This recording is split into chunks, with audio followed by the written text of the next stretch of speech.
the moment we all been dreading. Waiting for. One take, Mr. Manny. And 33 pages. It's a long script. Let's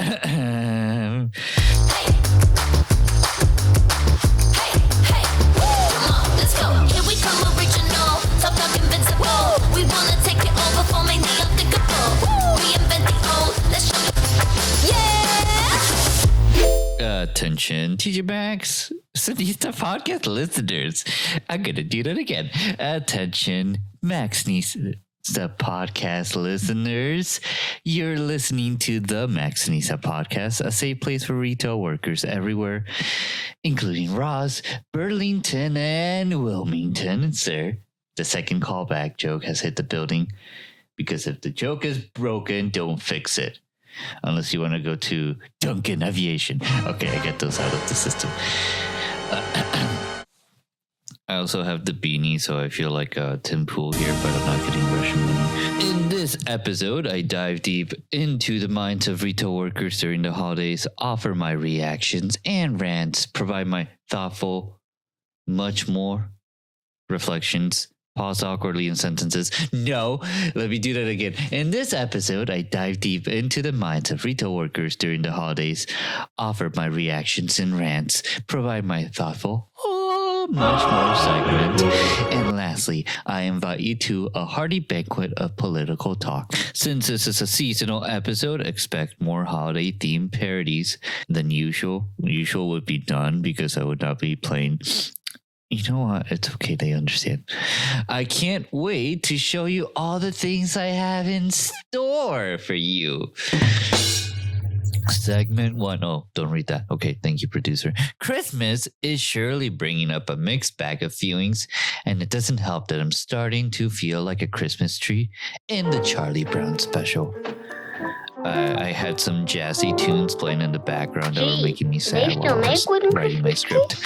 I was feeling lifeless, drooping, and fruitless. So what better way of bringing Christmas or holiday cheer than by speaking of my time in retail? Yeah, that's gonna make it all better. I'm lying.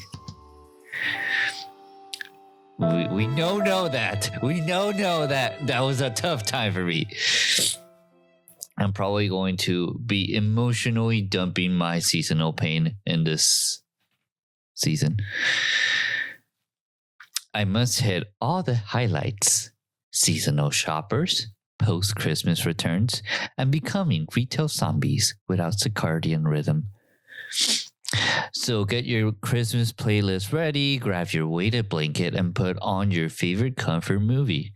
Side note, if you are single at this moment, if you're single at this moment, ChatGPT wants me to tell you that holding a pillow close to you might help you. And I want to tell you that if you print a picture of Brooke Ashley, it might not help, but it becomes a great conversation starter with ChatGPT. ChatGPT should introduce me to Charlotte GPT. No, just kidding. We don't need more weird AI thingies. Okay, otherwise than a ploy to express my inner saltiness, I don't have much to say about the holiday experience except to notice the difference between this season as a retail worker, meaning my last season as a retail worker, and my current season as a teacher. I'm still overworked, still haven't received my gift from Santa Claus or Christian Mingle or upward. Where is it? I think I'm gonna be getting myself a dragon this Christmas. At least I can pick the color. I can tell Santa Claus. No, just kidding. We don't go see Santa Claus. I do find myself singing Christmas songs more often now, and at least we have 2 whole days off for the season. 2. Yeah, I'm on the nice list for Santa Bella. If you know, you know who's Santa Bella. We don't know, no, but my employer does, and I'm gonna leave it at that. Before I used to be working, punctuation matters. Before, I used to be working at TJ Maxx. I would be ringing up customers, cleaning up aisles, saying an announcement about RTX card, and hoping somebody would be highly satisfied with their shopping experience and maybe highly interested in me for once.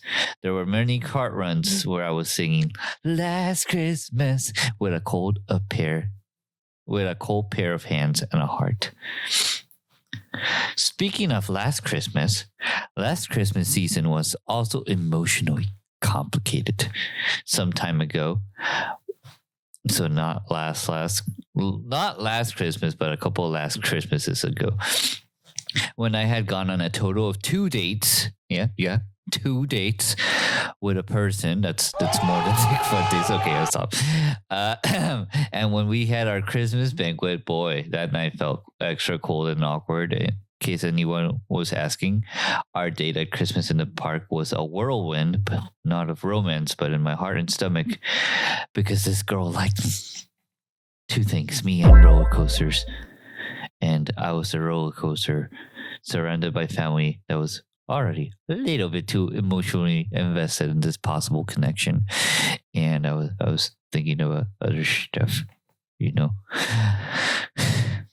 I will never look at merry-go-rounds and trains and vans the same way again. Shout out to this episode is brought to you by Toyota. No, shout out to my hand and eyelashes. Don't ask, but yeah, there was some rom-com things happening. Oh no, you got something stuck in your eye. And they tried to take it out, but they wanted to take me out as well, and that didn't work out. It was good while it lasted. But wait, we can't end this segment without introducing my first parody of the show. Last Christmas is my friend's official song for the holiday season. Stephanie, this one is for you. You're drinking a very white-coated Starbucks drink, which we won't talk about why I was there yesterday because my step-parents came over. And they had tea and they had a eggnog latte and I had a everything bagel.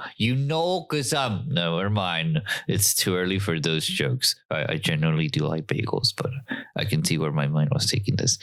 Anyways, Stephanie, this one is for you. I too enjoy this song. I enjoy singing it. And also shout out to you for being my very first customer on my official Big Cartel website. Now, oops, what kind of microphone? What kind of holiday podcast would my podcast be? Please work. If I did not sing my favorite song. And it's not just my favorite song, it's somebody else's. And this song is called Last Christmas. Some people were giving their hearts last Christmas. A couple Christmases ago, I was giving it to Ernie Herman and TJ Maxx. So that's where I'm coming from.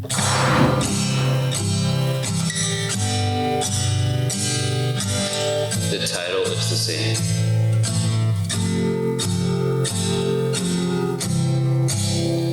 I don't think I can do that. So I'm not gonna do.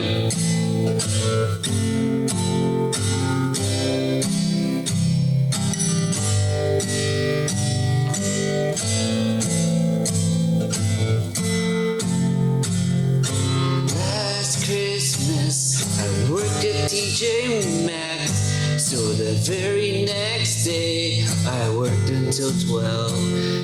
This year, to save me some sleep, I'll work somewhere special.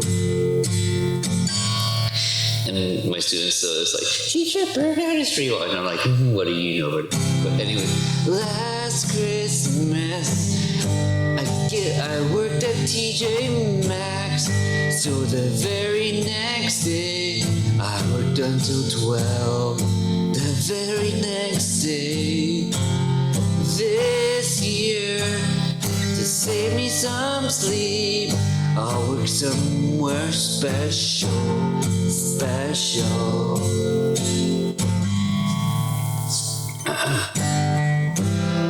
Once an associate, now I buy. I keep my distance, but you still catch my eye. Tell me, David, do you recognize me? Well, it's been a couple of years, it doesn't surprise me. But I'm so salty about it. David, I said hello to you.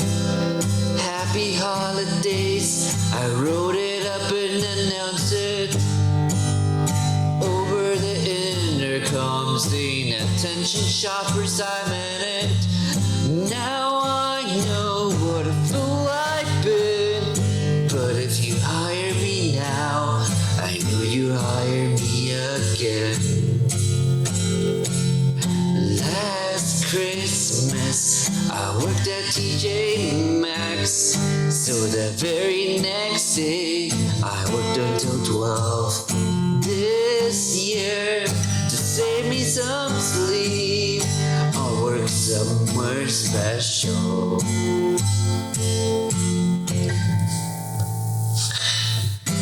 Last Christmas, I worked at TJ Maxx, so the very next day, I worked until 12. Worked until 12.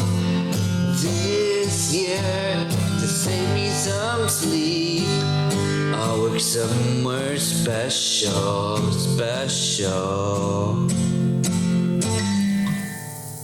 I don't know who will be my baby, but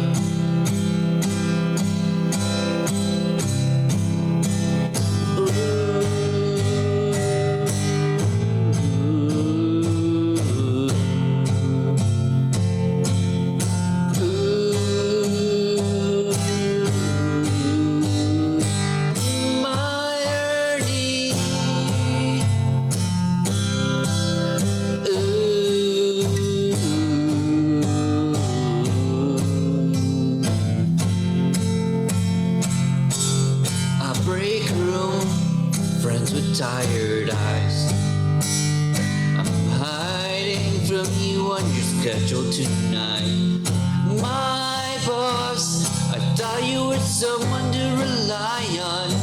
Me, I guess I was the cashier to call it. A bag on a hanger with a oh no, not again. A bag on a hanger with a wreath in a Santa. A purse on a counter, but you tore it apart. Tore it apart. Ooh. Ooh. I don't sound like George Michael, but that's okay. I sound like. Now I found a day off. You'll never fool me again. Now I found a day off. You'll never fool me again. Last Christmas I worked at TJ Maxx, so the very next day I worked until 12. This year, to save me some sleep, I'll work somewhere special. Last Christmas, I worked at TJ Maxx, so the very next day, I worked until 12. Worked until 12. This year, to save me some sleep, I'll work somewhere special.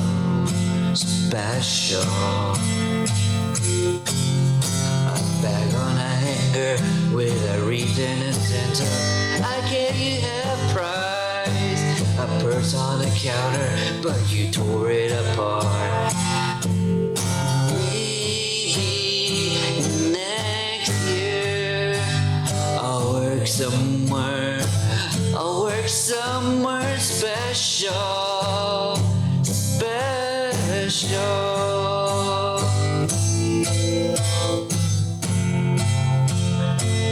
Somewhere.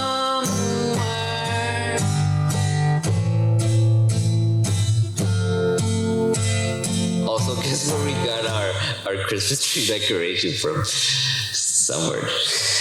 Called Home Goods. Alright, I hope you really enjoyed this song because now we're in our second segment. Welcome to my LC News, the part of the show where I update you on all relevant LC news that actually matters.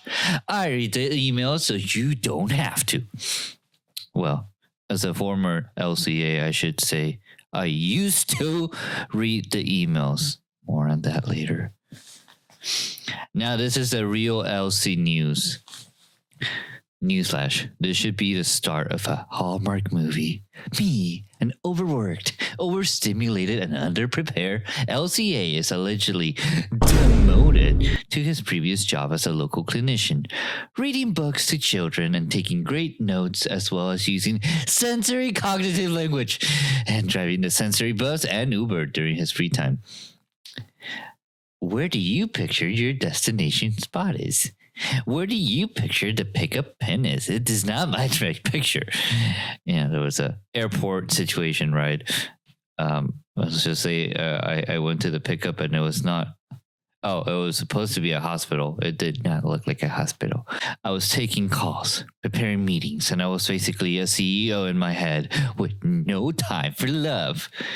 So tune into Hallmark channels. Tune into the Hallmark channel for this year's heartwarming story. I'll be home earlier for Christmas, or it's a Christmas demotion, Charlie Brown. Here's the movie poster. I went with I'll be home earlier for Christmas. It was. I had a lot of fun. Enjoy it. I mean, I'd rather have this than what actually happened, but I was playing coy.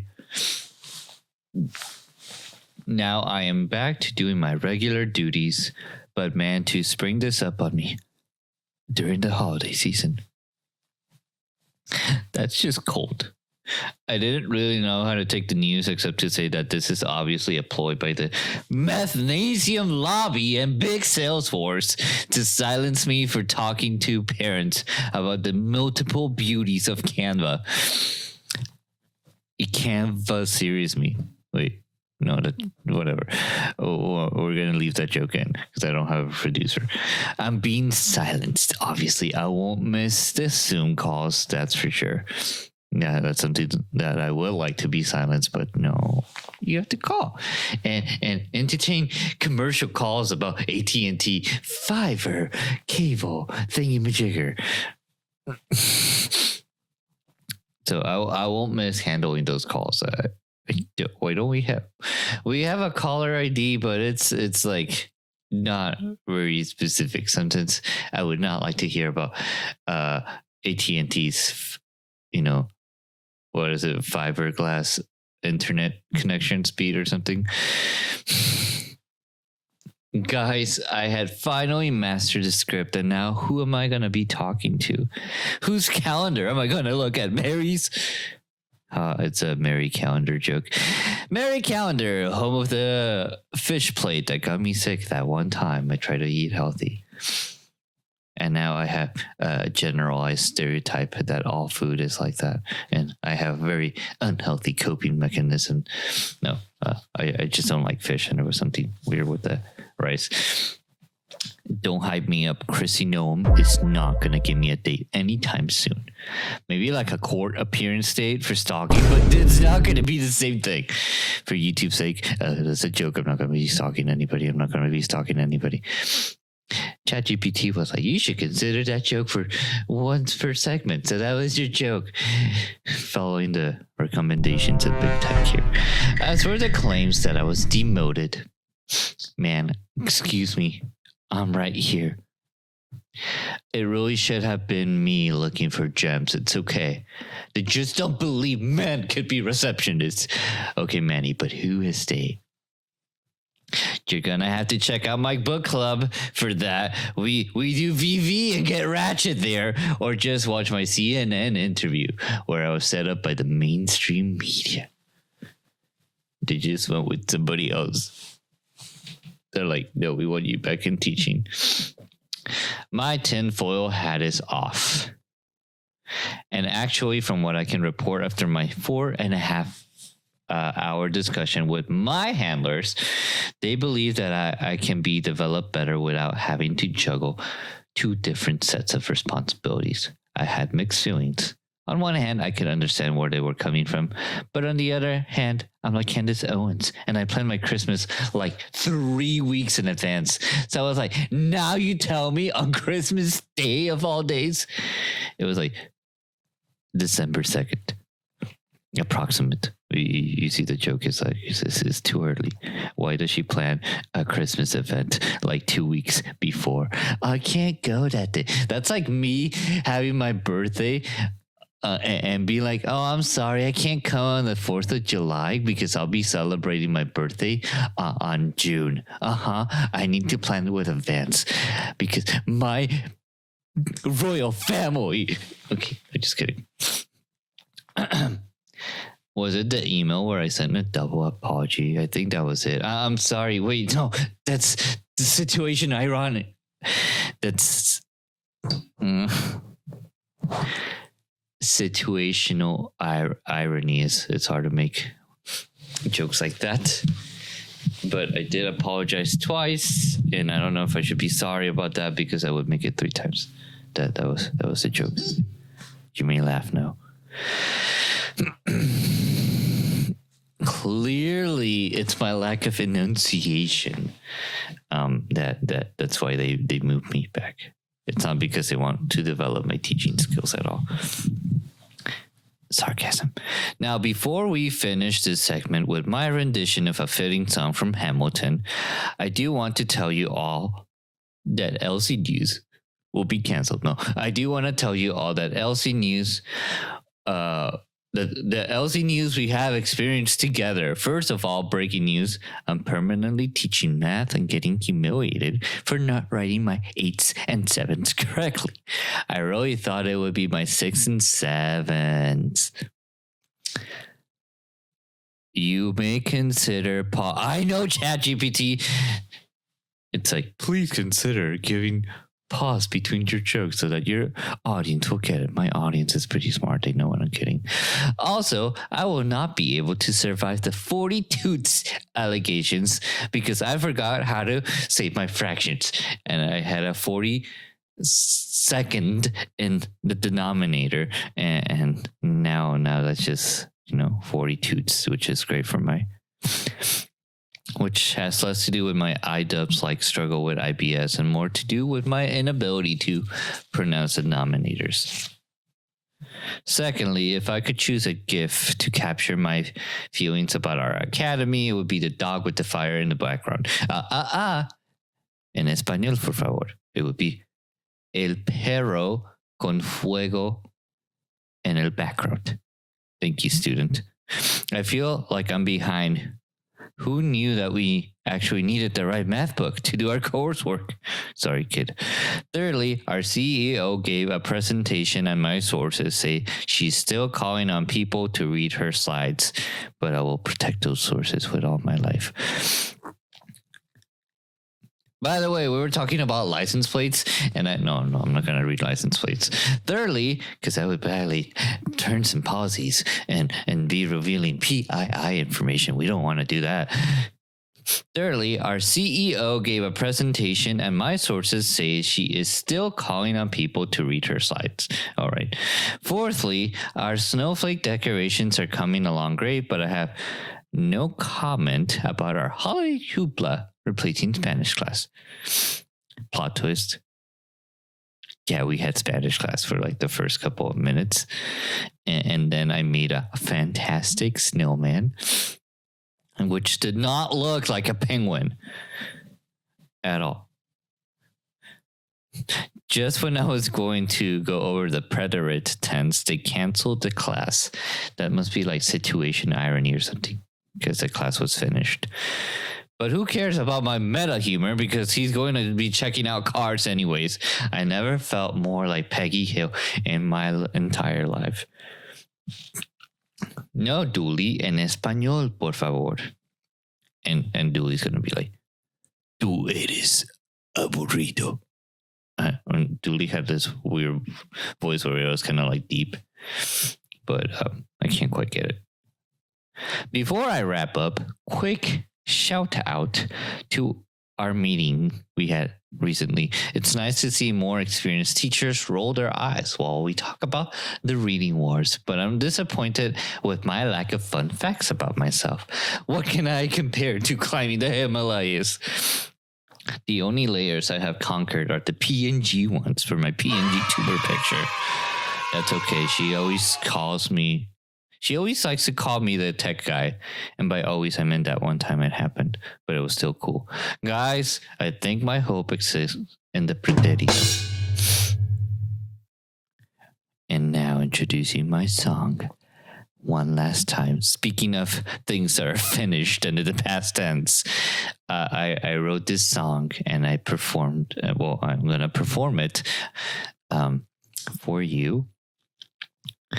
This is the song is based on Hamilton's song, the one that's called One Last Time, which is, I think it's really appropriate, and it'll help me say goodbye to my position as an LCA. And I hope you enjoy it. Take 4 of my One Last Time, and I want to sing this parody one last time, and I'm just mourning my demotion, alleged demotion. You don't have to say it that way, but yes, I am stepping down. I'm not LCA anymore, so I thought, what better way of sending myself off, because I chose me in the end. What self-care, what better way of learning how to say goodbye to a position that I held so dearly for so little. Yeah, so I want to sing the Hamilton rendition. This was what was happening in the office inside my head while I was thanking my unnamed management. Because we don't get along like that anymore. No, I'm just kidding. I'm playing it up, but yes, I will do this song one last time, literally, because it's also kind of late. And I don't live on Broadway. I live with my older aunt and uncle. So without further ado, we're starting.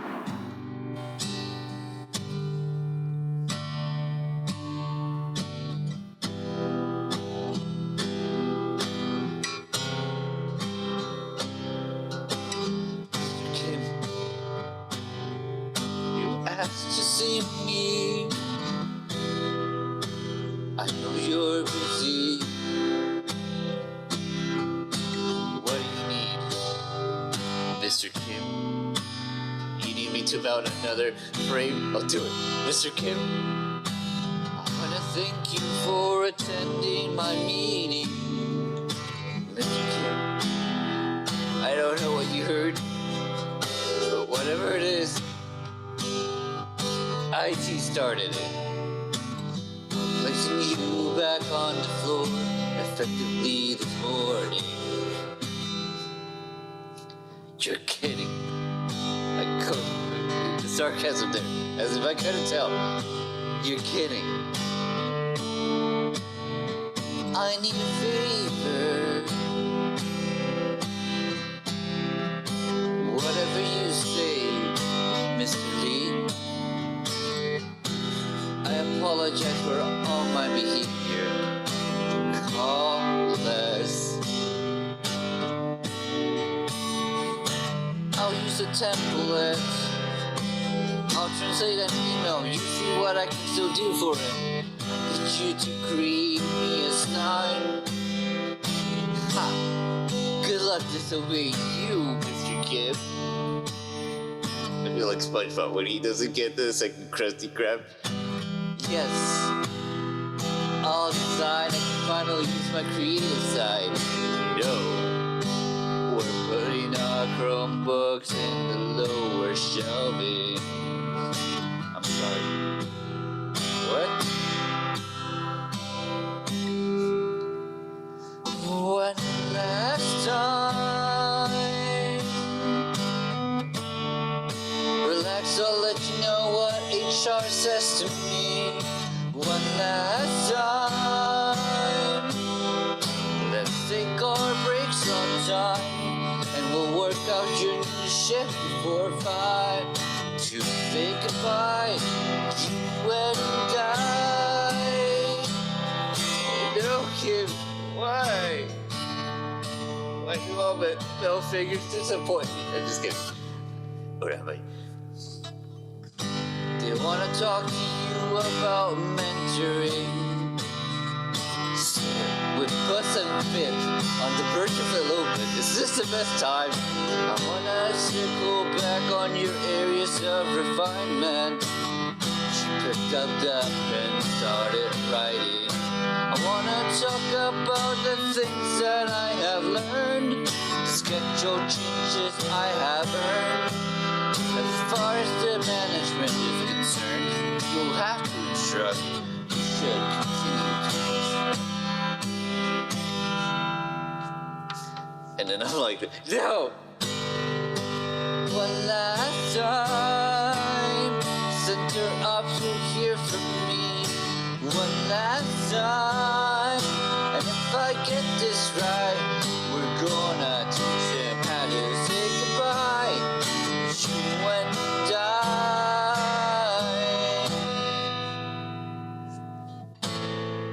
This is the hesitation. Mr. Kim, say my sensory language is weak. No. Am I pacing? Delphi Armentarian is strong. My precision is so unique. I'll use them to push them along. Why do I have to say goodbye? If you say goodbye, the center learns to move on. Will invoice parents when I'm gone. Like our founders said,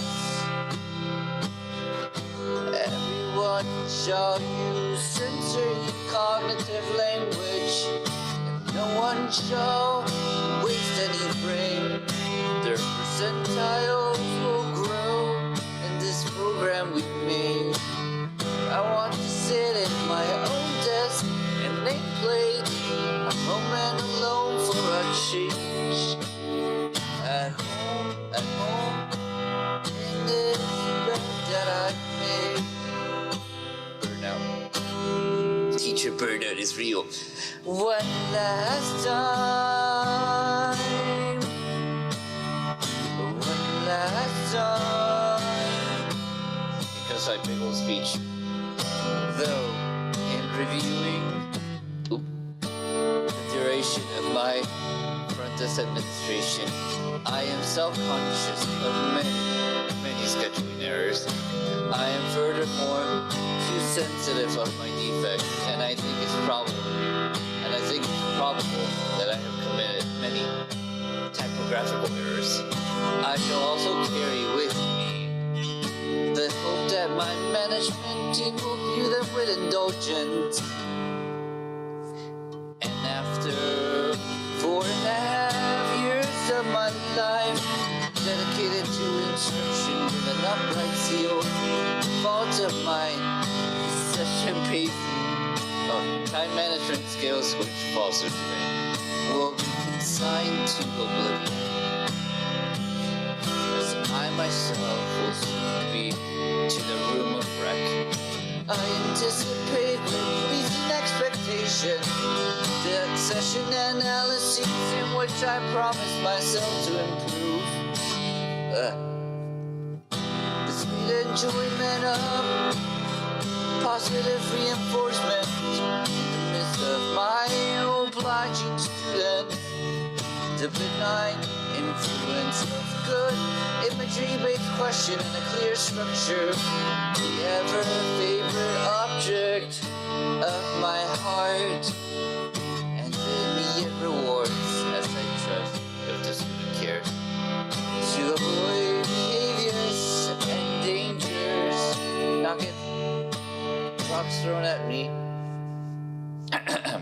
This is the chorus. One last time.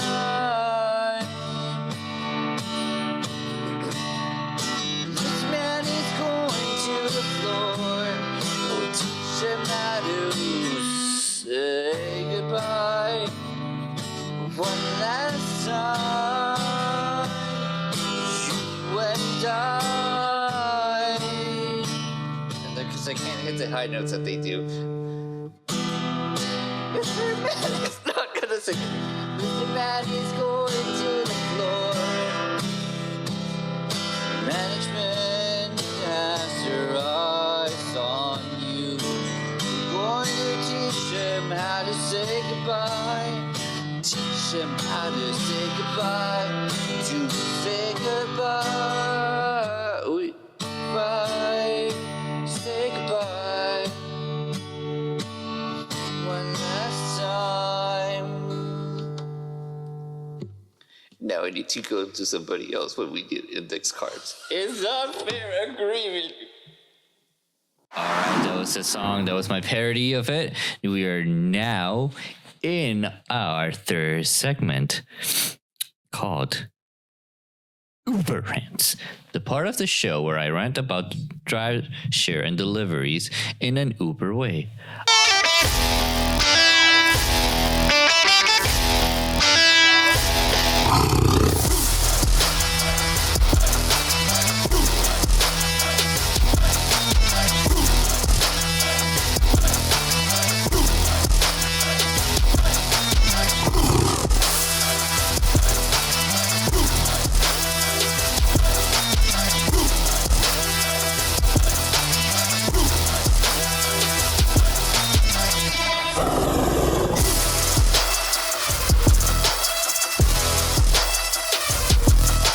I love the bear roar. It really gets me in the mood to rant. And let me tell you, I feel like sharing many stories about deliveries, but not drive share. Let me explain to you why. Thread carefully, ChatGPT and Word autocorrect. You're next. You may be wondering why I haven't been picking up passengers, even less than dates. Sorry, that was a joke about pickup artists. I got distracted. The real reason is that I have started a parasocial relationship with Grace Vanderwall. Just kidding. That was a low-call joke. I am not Daniel Larson. I met Christy Noam. Yeah, sheesh. After that glow up, her beauty arrests me. Okay, no. FYI, I was made aware that Uber has started to record audio and, if desired, video in case of emergencies. And my mind was like, I'm a content creator. Let me put my podcast, and if I get into an accident, I'm going to get so much exposure. They're going to call me Hispanic Jack Doherty. But no, just kidding. I wouldn't do that. But let's just say I've been dropping some hot takes even as I adapt to Uber jail. Let's make this long story short on like my scenic routes when I miss the exit. Here's the long story short. Recently, my car got its vague passive-aggressive check engine light. Also Valley Girl, apparently, because of some error with the water pump or something, and I'm stuck in limbo. Uber is like, we want passengers to ride in a car that is safe and passes the car inspection. That's great. But, you're just delivering food. You're fine and no worries. You could be like having a terrible tire. They won't care. That was a bear in me. But okay, I was still delivering food. I'm fine now. Thank you for asking, Uber.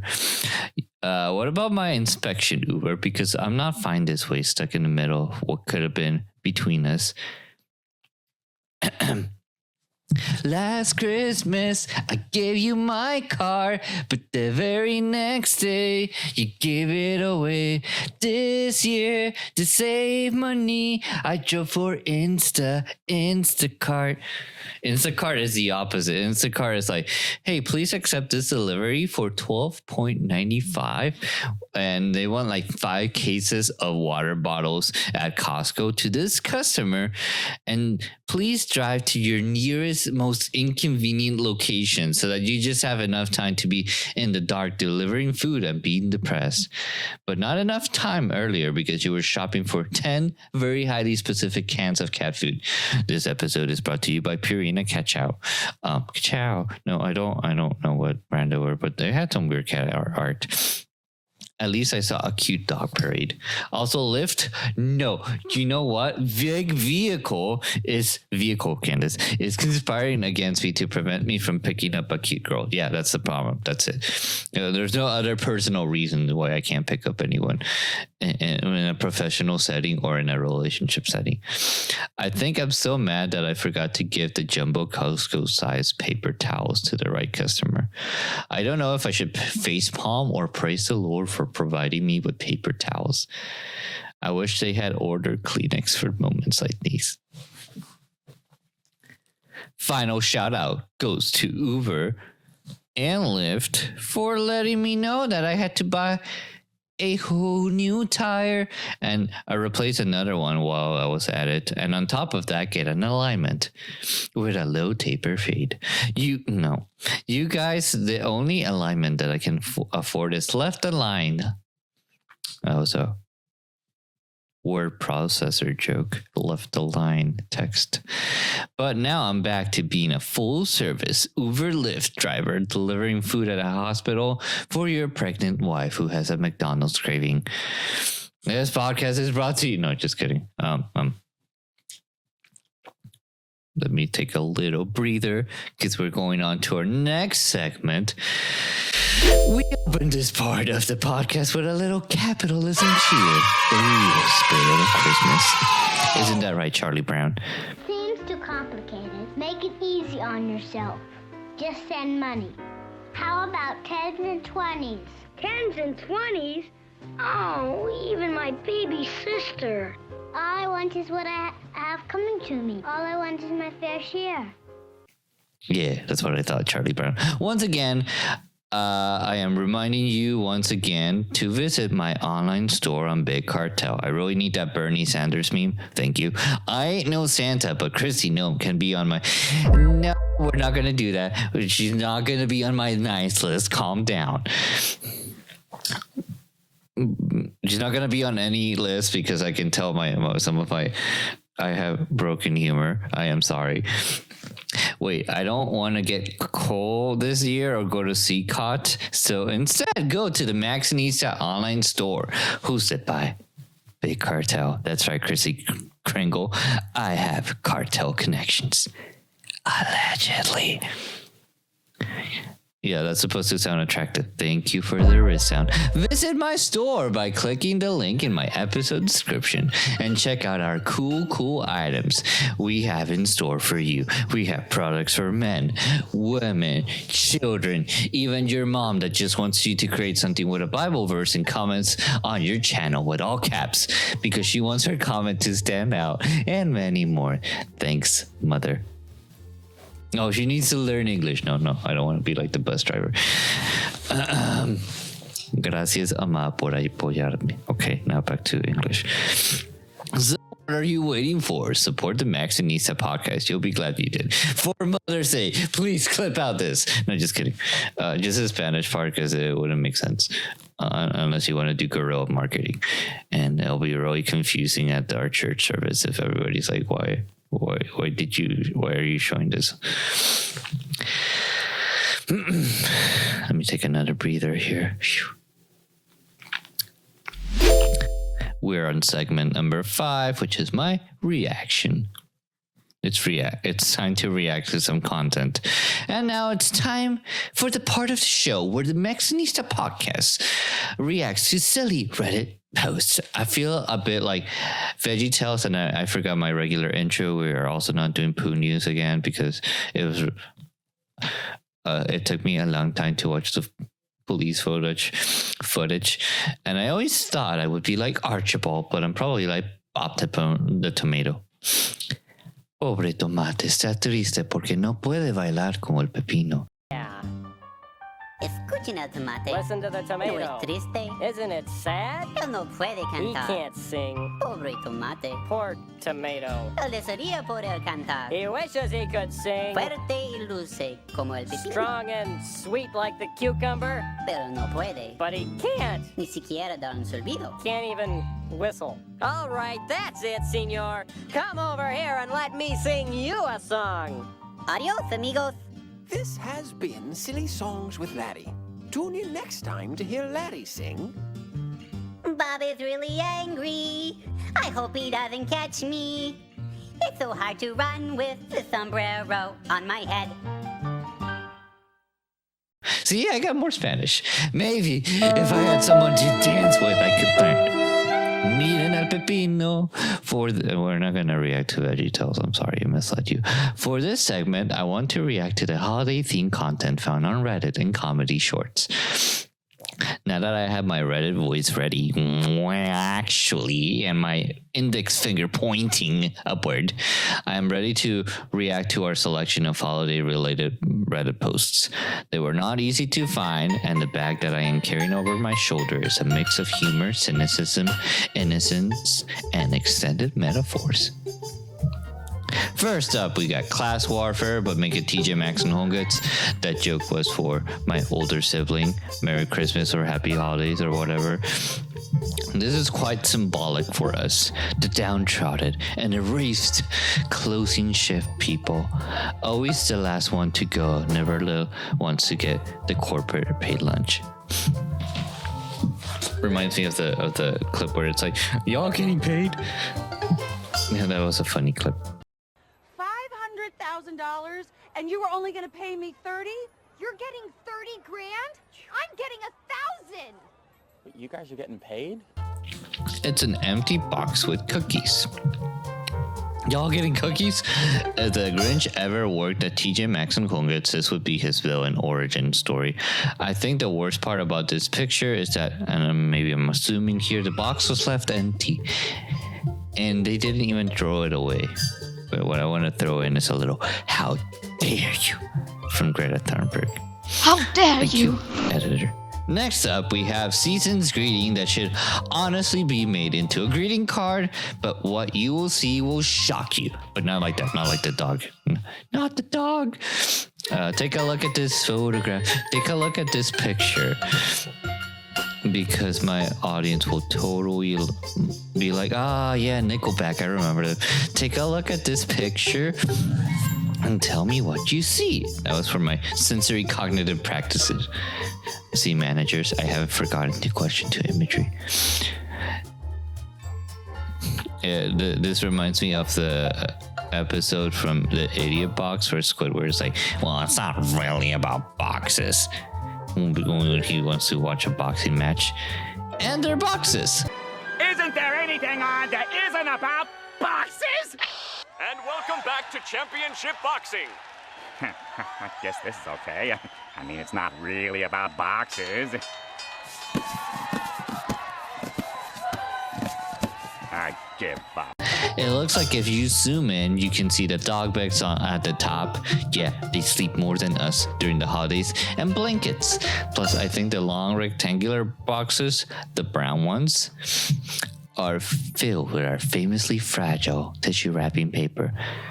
Super heavy to carry somehow, but if you look at it, they are like, my heart, I can't take it.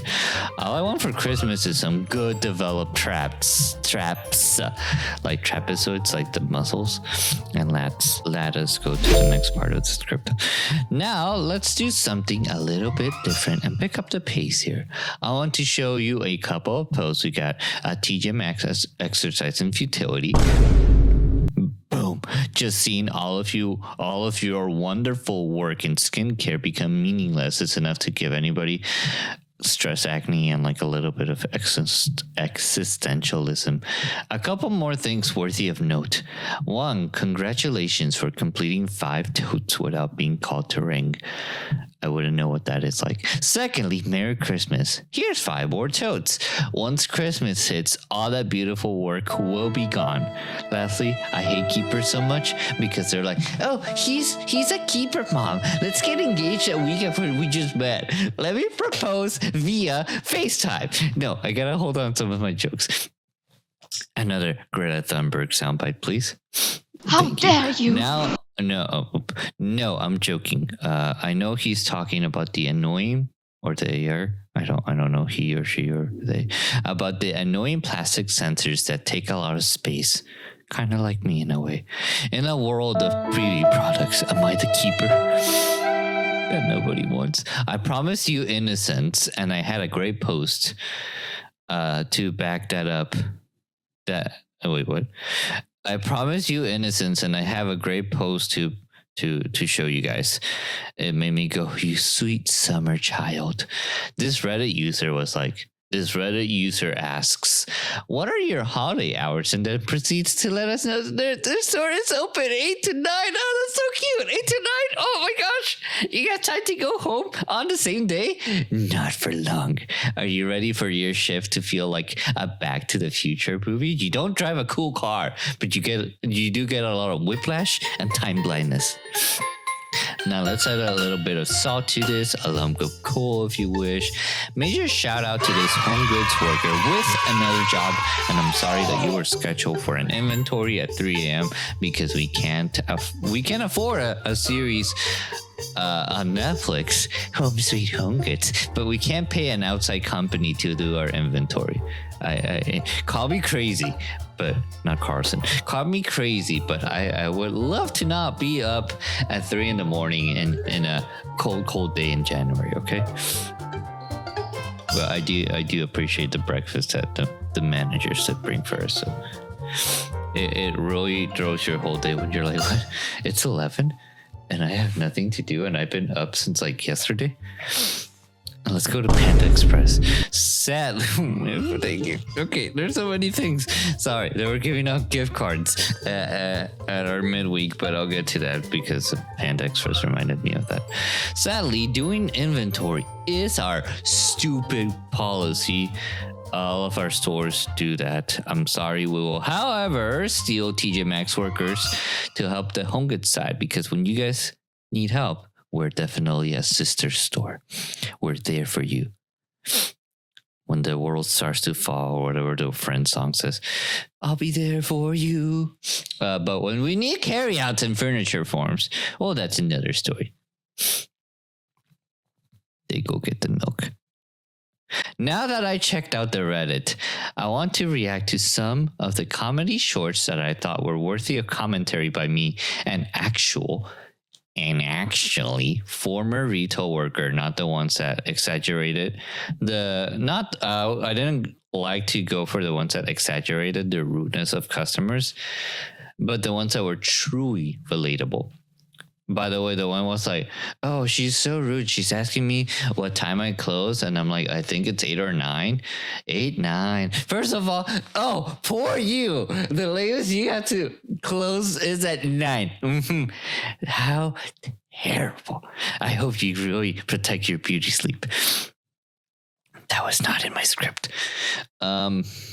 Where was I? Oh, I was only a little triggered by the popularity of this trend when I realized it was couple comedy. But I will get to that one later. First, I have to show you this one because it does a great job of setting the mood for the holiday season. Hi, how are you? I'm fine. I'm just loving all of the decorations. It's so beautiful in here, right? I love it. We wish you a Merry Christmas and a happy...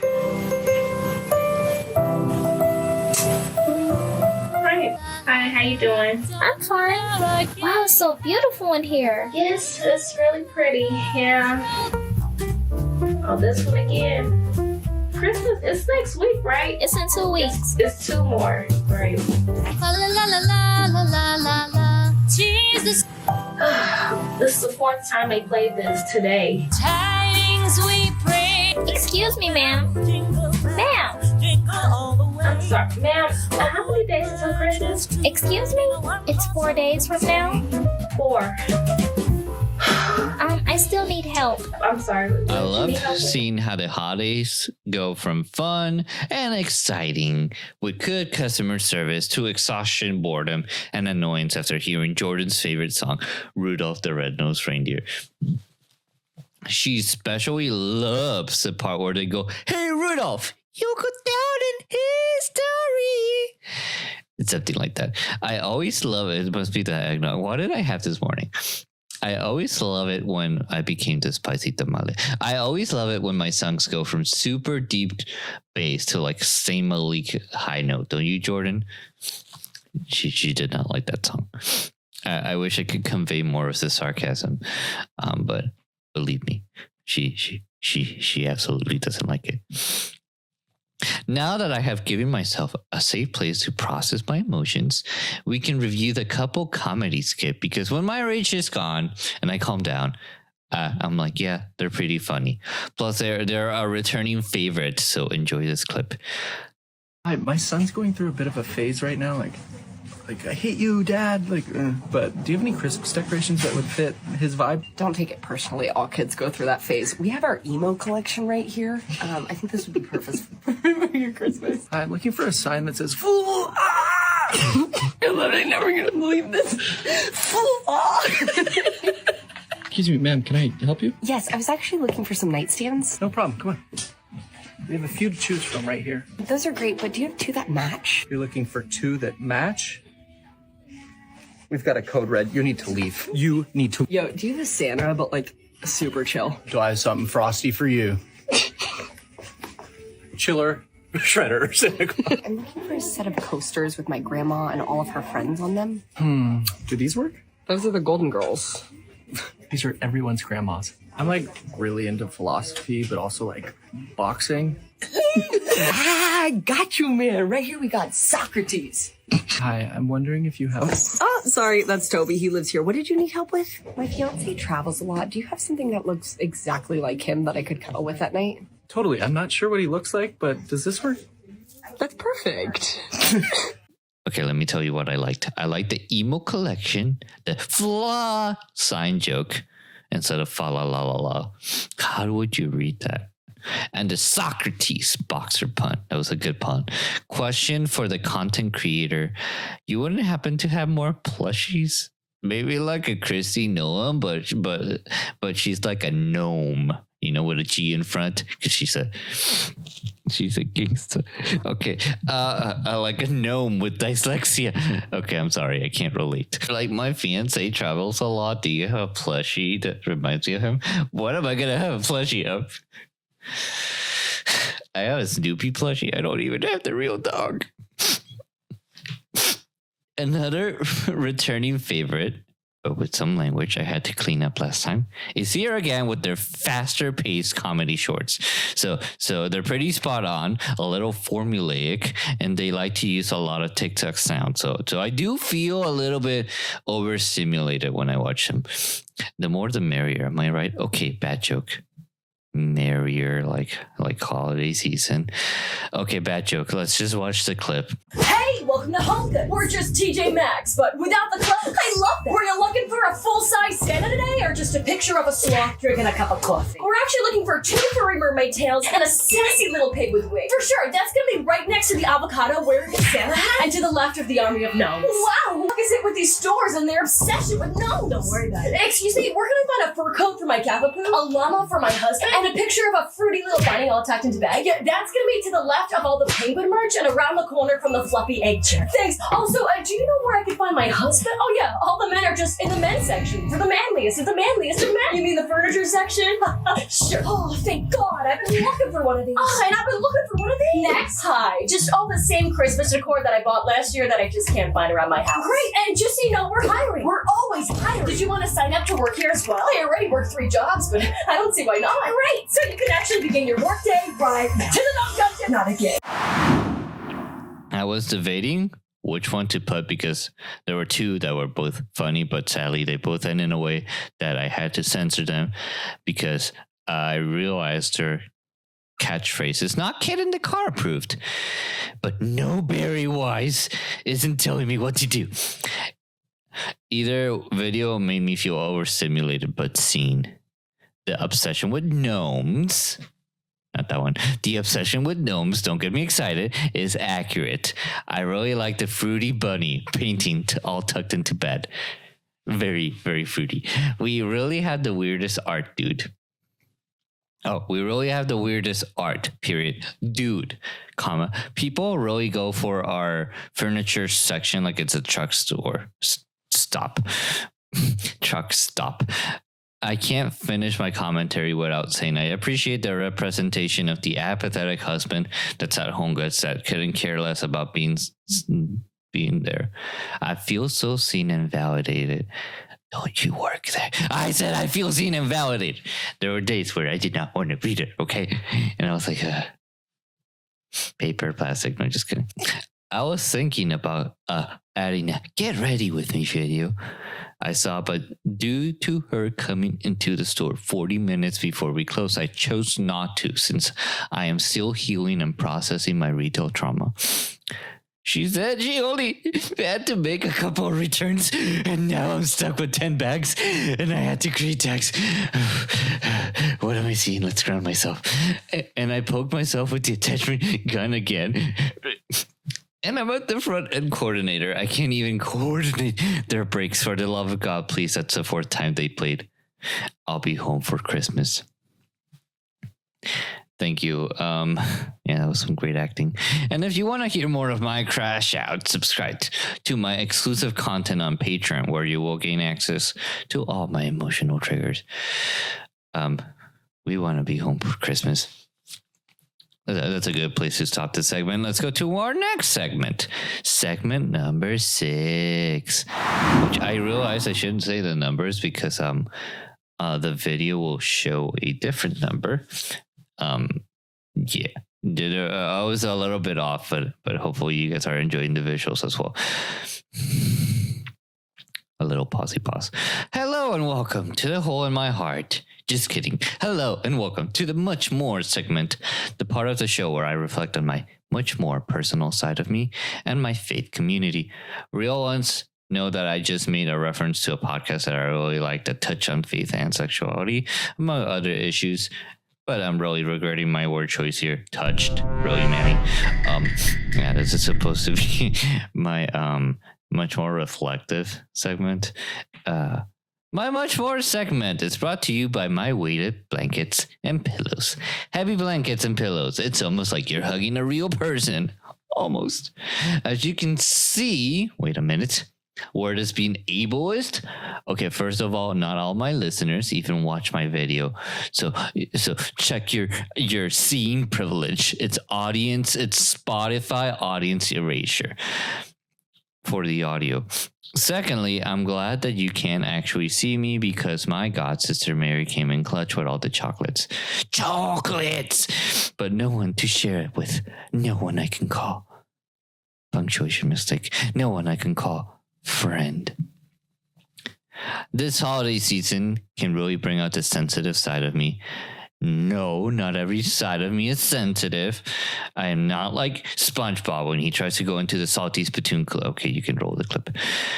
Get out of here. This place is too tough for you, little man. Too tough for me? That's downright ridiculous. I'll have you know I stubbed my toe last week while watering my spice garden, and I only cried for 20 minutes. Haha, very funny. I do not have a spice garden. I plan to take this segment more seriously because I want to use this moment to be honest, especially if my church family listens to it, aka my Dia, please, I love to partner up with the Eden X experience. But I also want to remain discreet when I need to. My continuing midweek reflections are good. Because they help me organize my thoughts and speak in my own way. I have been trying to push myself to offer my own thoughts when they're asked for without feeling like I'm the only one who talks all the time because you just want attention. On Christmas, I should say, for my Christmas wish list, Santa seek Okay. Sorry, he just fits the body type. That's all. He makes me feel so safe. On my like a bread roll. Okay, stop. On my Christmas wish list, Santa Seek already gave me one great gift: roasting Josh for his 20-minute recap sessions, which honestly could be recorded separately. Just a thought. Presents. He gave me the gift of presents. He was there with me. That's not to say that I don't tend to feel overlooked or invisible, because I truly do feel like that. I'm not where I want to be in life, and I don't have much to celebrate as others who are celebrating their big milestone moments. ChatGPT, you just can't fill all my needs and longings, okay? I have emotional needs. I was looking forward to receiving a present during our potluck, but I did get one as a teacher, and it was a boy gift. So I got a book bag. So I feel like very performative, Mel. If I just go to the book, if I just carry my book bag and get a book, obviously, and then go to Barnes and Nobles and wear my little beanie. Yeah, you think I'll get somebody there? That's what I want to ask.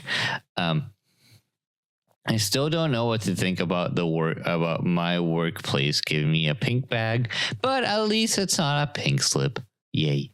I can't go into all the juicy details because I'm not the Apple Juice podcast. You can go listen to them after you subscribe to this one. But I can tell you that I have experienced grief before, and there are a lot of things that fit this season that are hard emotions like waiting, expecting, and presence. Oh my gosh, she's actually being serious here.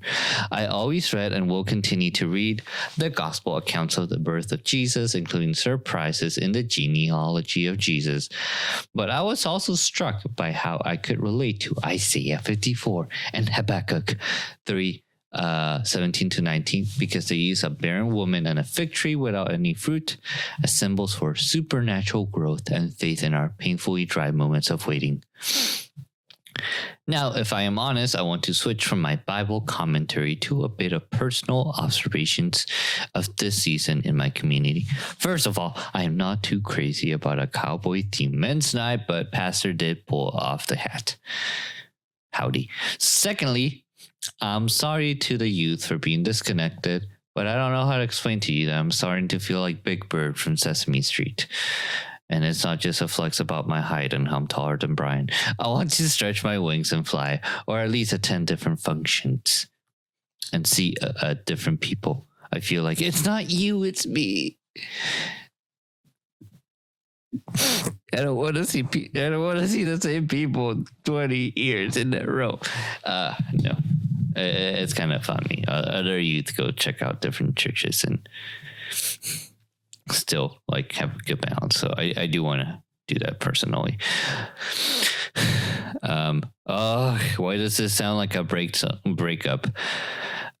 Which is a good segue into my very first YouTuber apology video. Let me try that again. So I was like, oh, it's not you, it's me.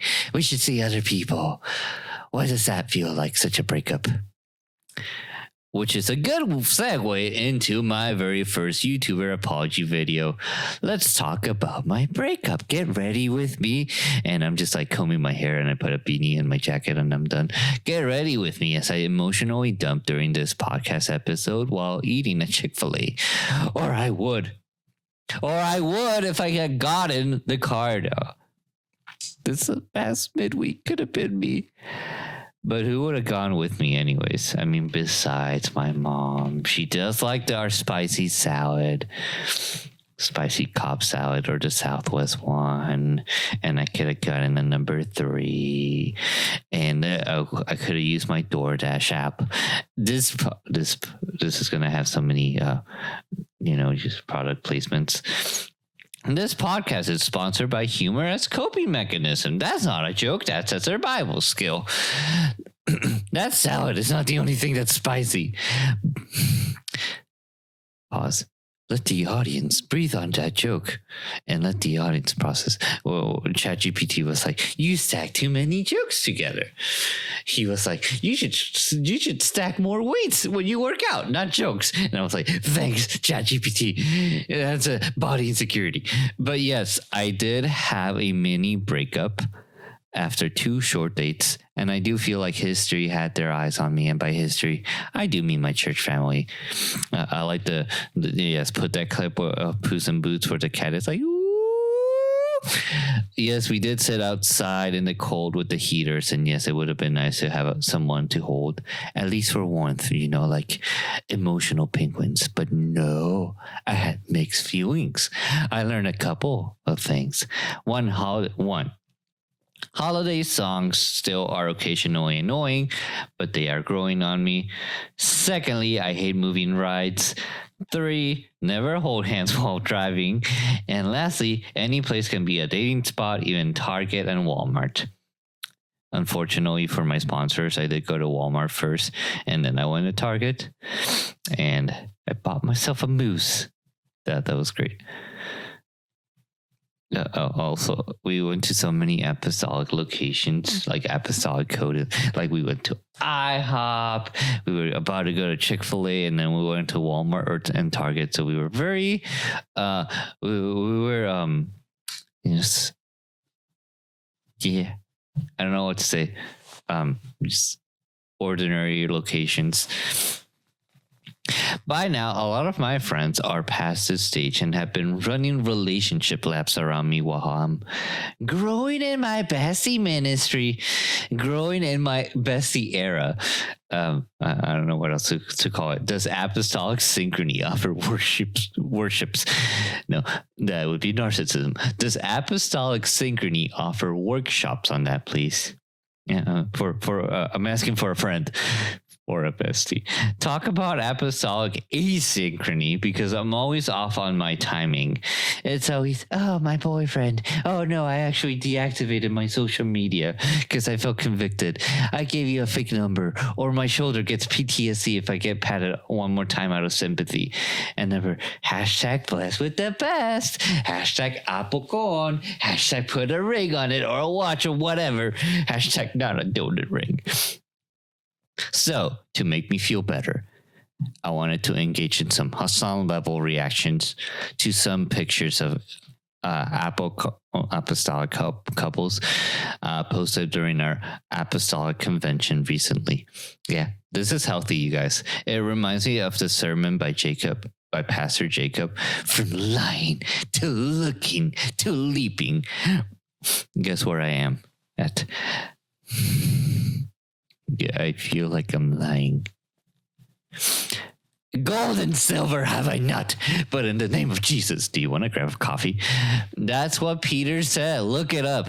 Better yet, I'll help you volunteer. I'll help you find it. I'll volunteer as Sister Christy.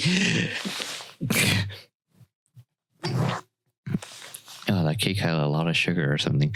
First up, no, I don't have to read that. First up, oh, right. Okay, so the panel is here, and we're gonna make some commentary about some people we saw there. First up, we got this guy, Manny. Isn't that the guy that looks like a racially ambiguous Mehdi Hassan, reporting on other people's lives because he has no news of his own? Yeah, breaking news, a single apostolic man steals the baby of his sister, relationship status unknown, baby dead wave high and smile, man sick with baby fever, police already contacted, more details at 7. I need to lower it more I don't have an issue with that, let's just say. Hassan Piker. This is what I was talking about when I pointed out the flaws of MAGA and the manosphere. You get these creepy trolls that steal your children and prepare the world for Handmaid's Tale. They're not like us. Do. My throat. Certified stepdad boy. Casey Tron, do you have anything to say? Oh, okay. Wait. Denims doesn't sound like Hassan Piker. Denims just sounds like I don't know. I don't know what denim sounds like. I don't watch your content. Oh my god, you guys. This is another one of those unhinged Zionist simps that are always blowing up my DMs. Hey, Zionist, was I promised to you 3,000 years ago? And she was all like, you forgot the category for Zionist. Where is Ethan Klein? My panel has turned against me. What is this, American Fest? Oh no, I spelled Candace's name wrong. Oh no. Editor. Hey Candace, at least I rode on a horse. A small horse. Actually, it was a Toyota Camry, but at least it wasn't an Egyptian airplane interviewing a fraudulent man claiming to see Erica Kirk at a military base. Now we can play the Haba Nagila. Da da da da da da da. And then Erica Kirk, do you have anything to say? She's all like, stop. Okay, we'll be nice. Okay, but what does the panel think about my next couple of pictures? Somebody should clip that one and send it to my therapist to be like, you're projecting a lot of judgment on you. Validation must come from within. Yes, I am, Mr. Therapist, Sir Hassan Piker. What? Wait, what was I trying to say? Hold on. I'll be back. Okay, I'm back. Why does the panel care about what some incel thinks? We should stop roasting apostolic couples and sub-enabling his behavior. See, that's what I call couple fragility. God forbid we call you out for posting 1,000 pictures of your convention when there is literally a genocide of relationships. But as soon as we express a desire for marriage, it's like, bam, you have a problem with idolatry. Kaya! Sorry, Kaya. Hi, this is me again. Okay, we got some nice little music playing in the background. Hi, this is me again. I got to tell the panel that we will not be revealing any personal information here. Just discussing the general vibes, posing, clearly enunciating words, and crashing out on the comments. Okay, general vibe. We got a tall king with a nice fit. We like the brown suit and the light apostolic affection. Keeping it apostolic. As for the girl, we like the color. It's giving Thanksgiving. It's giving Thanksgiving table runner meets hot dog mustard. What set me off and triggered my jealousy was the comment, first convention with my Lev. Meanwhile, when I went to convention, I was like, first convention with my loofah. Actual first and many to come. Excuse me, were you referring to our rest stops? Because you would be right. First and many to come. Sorry, Panza, we ain't gonna make it. I mean, there's a lot of us with IBS, man. It's a real fraternity. Maybe I can Photoshop myself a wife. Also, I realized as I was reading this that I did not in fact bring my loofah, so I didn't even have that. I don't have an Aspen impression, but I was like, well, if I can have a terribly unkempt room and live in my room and be with a hot girl, man, maybe this is a you thing. Ooh, Denims, do you have anything to say? Look, why does she sound like she's gonna sing? Look, here's another toxic red pill guy whining about the lack of women in his area. When's the last time he went out? Anyone want to guess? And going to Denims by himself actually does not count. I promise the second picture is going to be the last one because I have to redirect my emotions towards my political segment and I am getting tired. Listen, my passion has to go somewhere, okay? This is not Denims, by the way. This is Manny, in case anybody's confused. Oh, no, okay, whatever. Anyway, I looked at this second couple who is all about the trend where you move your little feet over the other feet before transitioning into their bestest. Yes, I know this isn't grammatically correct. Brightest highlight reel ever. ChatGPT told me, hey, you're not angry at them. You're sad for you. Thank you. I think I feel better. Because of where they are, I am not surprised about their casual attire, but I long for the days where I too will hold hands and not run a red light. She had a post where she said, I met Shrek. And I was really hard not to let my self-esteem tell me that even Shrek has a higher chance of marrying a pretty princess. Asmongold, don't you dare, okay? I don't think my listeners will find it appropriate to show off your girl. Yeah, I know she's very, shall we say, endowed, but no, calm down, Asmongold. I just wanted to end this segment with something that will make you go, aww, because every once in a while I need attention and somebody to look at me and somebody to tell me that I look handsome. Wait a beat. Your audience will appreciate if you let that joke. Okay. Sorry, chat. Besides, the only chat I have in my podcast is ChatGPT. That's so sad. Besides my mom or, wait, I didn't even do that properly. My meta joke got in the way. I need attention and somebody to tell me that I look handsome. Besides my mom or family. But I guess I know what I'll be writing on my prayer list because there's always sexier. Right, Tina Belcher? That's who I got in my character quiz when I took it for Bob Stricker. I got Tina Belcher. Tina Belcher. Right, the thing I wanted to tell you guys, I just realized not only does con, refer to convention, it's also Spanish for with. And I want to be con alguien and not with constipation. We love the stomach issues and anxiety. It's so awesome. Okay, no, I'm not going to do a Peter Griffin impression. Yeah, Lois, this reminds me of the time that the Lego movie was playing that everything is awesome. Cutaway to sad guy. Everything was not awesome. Yeah. Oh, I got Peter Griffin out of the room. I don't know how he got in here. I'm sorry. It's been a while since I saw it. Just a little virtue signaling. Sorry. Okay. All right. This is one take, Mr. Manny.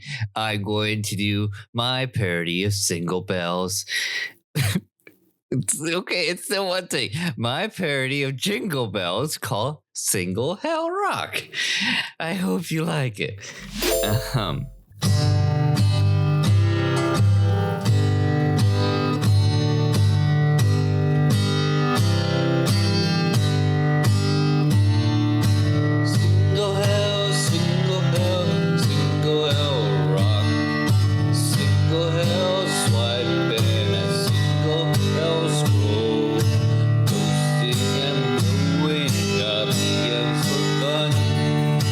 Now the single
That was my parody of this song, Jingle Bells. L1, take production. Our last segment is a bit, let's just say, I went a little bit off. But yeah, if you made it here, first of all, thank you so much. I know one thing is to be like, oh, this is what I'm going to type out and say. And another thing is to read it.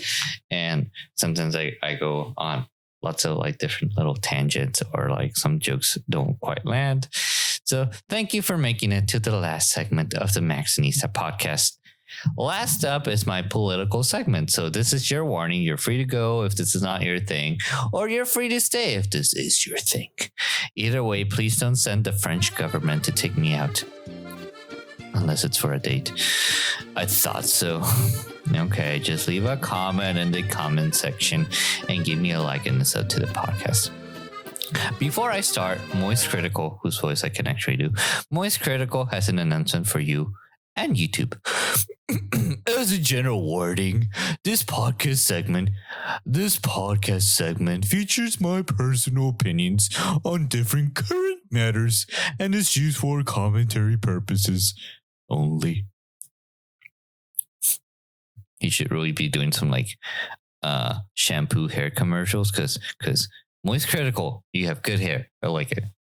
And good genes. No, there are several news events that occurred after I released my previous podcast. Candace Owens has released more content, met with Erica Kirk and lived, reacted to her audience losing her trust in her, and jabs thrown at each other through America Fest. I intend to cover the recent news and react to one of her videos to give you my perspective on her claims. Also, I want to cover Ben and Candace trading fighting words, because I believe this reveals something troubling that goes beyond Ben Shapiro.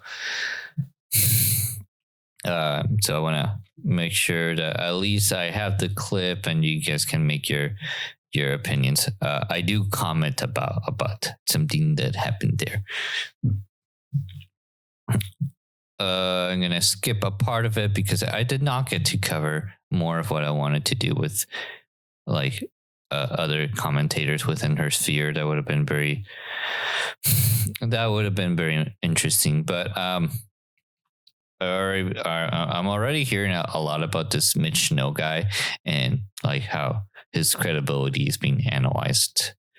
Since ChatGPT wants me to write a stupid mini conclusion for this introductory paragraph, I will not, out of spite. You read the segment title. You know what we're talking about. It's time for the No, we're going to try that again. It's time for the right-wing reindeer games. The real question is, who would be Rudolph in this? Who would have the red nose and be mocked by everyone? Before I dive in deeper, I want to give you my general I haven't seen the 2-hour Candace Owens video you sent me impression. First of all, my listener knows who that is. But she's taking a break from that, so good for her. First of all, she's out there doing hiking. First of all, I went out. It reminds me of when Sandy Chicks is like, hibernation. And SpongeBob is like, this squirrel is trying to kill me. First of all, I went out of my way to find videos that are either friendlier to Candace Owens or at the very least cast suspicion around TPUSA and Erica Kirk. So just know I will be watching those and taking notes on my own time. Ooh, I like that. That was a whole bar. Watching those and taking notes. Shout out to my listeners. Shout out to my listener who is my op, but she also takes notes. We appreciate that kind of attitude and investment. Also, it would not hurt, write this down, it would not hurt if that note said note to sell, buy Maxxinista Podcast merch on the Big Cartel store. But we can't always get what we want, believe me. You made it past an hour of single self-pity party. You know that I don't have what I want, and I'll tell you what I want. Take it away, Spice Girls. Take it away, Spice Girls. An additional note, I want to make a note regarding Eric Kirk, Charlie Kirk, and even TPUSA. Let me take a little breather so that my voice catches up to my soul. When I cover these news events, I come from a much more self-reference. I come from a more conservative background. However, that doesn't mean that I will defend every position held by them or by their organization. Some of their allegations, like tax fraud, are beyond my area of knowledge. I am a commentary channel.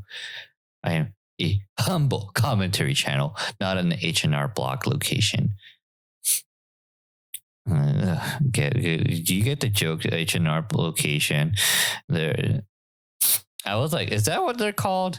And then I thought of the moment where Joe Biden is like, you know, the thing, the tax company. That was a joke. And Horn Pop was a bad dude. Okay, sorry. I mean, I'm not a financial expert. Believe me. I want to be open. Believe me. I want to be open that if I were to talk to Charlie Kirk, I would express my respect for our common faith, but also I would like to share my disagreements openly, mostly centering on immigration issues that so often make otherwise conservative Latinos feel disenfranchised. At least in my opinion, it's kind of like we don't quite fit in, but we share some of your values.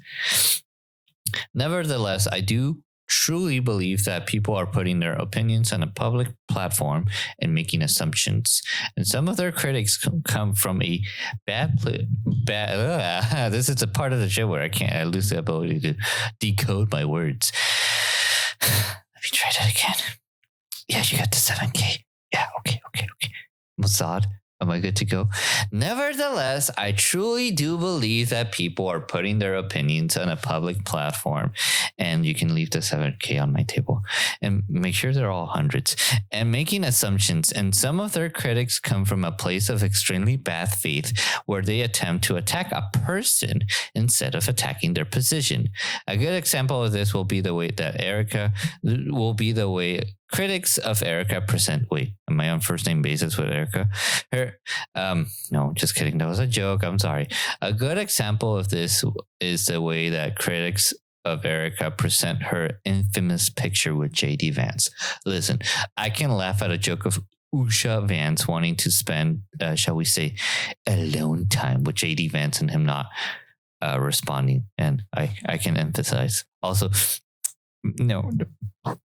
I said I would give her no, we're not doing that joke. I'm not telling you that I would give her what you would want. But what is really going on here is misleading. The picture is presented as scandalous. Look at them embracing him. Is she kissing him? And her complimentary words towards JD Vance are viewed in the worst light possible.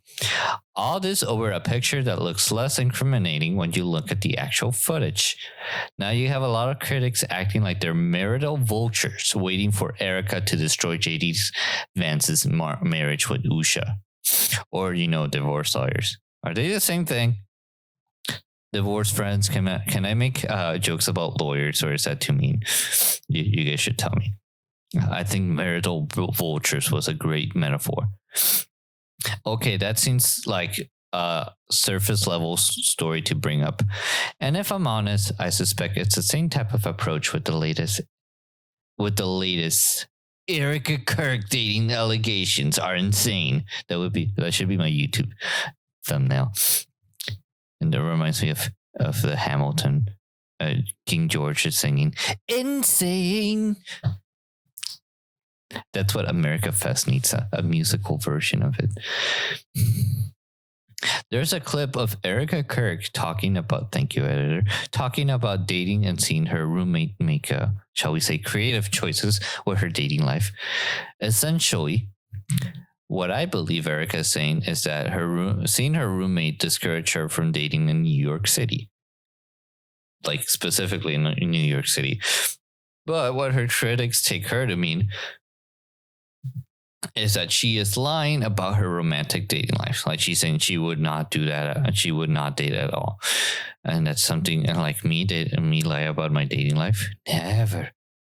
I think that would be really hard to do. And so they take, that she's saying, oh, I have never dated anybody before. They take that as another piece of evidence that she is a liar. I like how we went from she had some past relationships. And by the way, would you include a date as a real date, much less a real relationship? If you were if you were on a reality TV show, I don't know if you would consider those dates as actual, dates that you want to go on. As for the last two relationships, her critics don't really seem to put in the effort or tying it back to the time Erica was referring to, but okay. And then you get some allegations about who's the parent of the children. So there's that. It's like, Maury, sheesh. According to her, Eric's the restaurant. No, let me try the line again. Sheesh. According to her critics, Erica was just dating everyone. Like, man, even I could have had a chance. Okay, sorry, bad timing. Look, I'm as eloquent as Nicki Minaj, okay? And at least I didn't call JD Vance handsome and an assassin. You have amazing role models like our handsome, dashing president.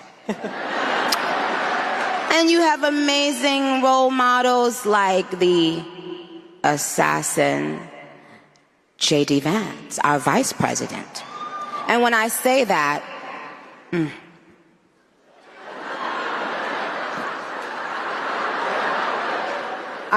trust me, there's nothing new under the sun that I have not heard, so you're fine. I love you.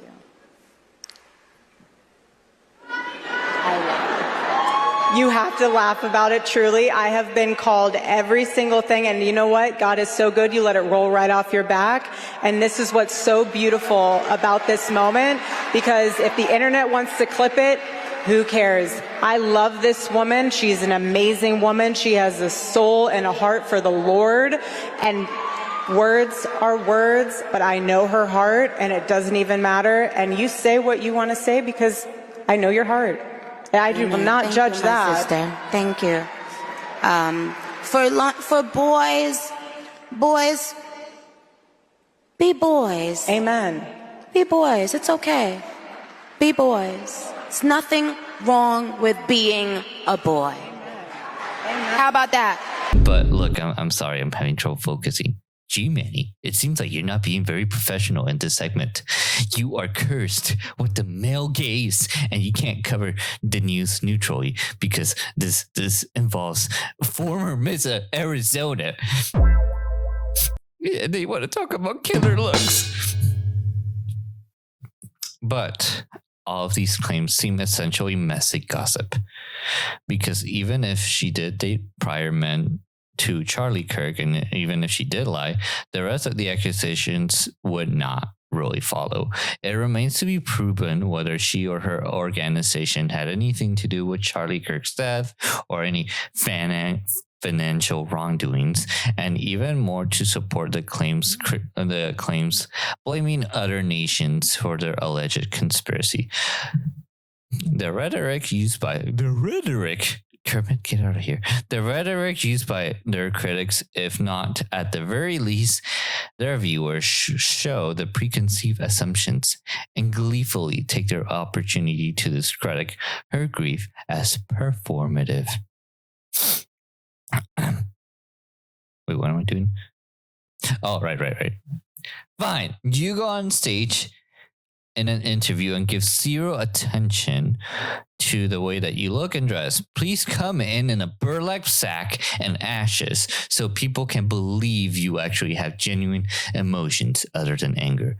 They're like, we know she can get angry, but is she really grieving? It's not like anger is part of grief at all. Like, let's just focus on her, fixing her eye makeup because she's clearly faking. We will get to Erica's stop moment later, which generally is funny, so I can take the joke there. It's something that's very good to like send to your friends.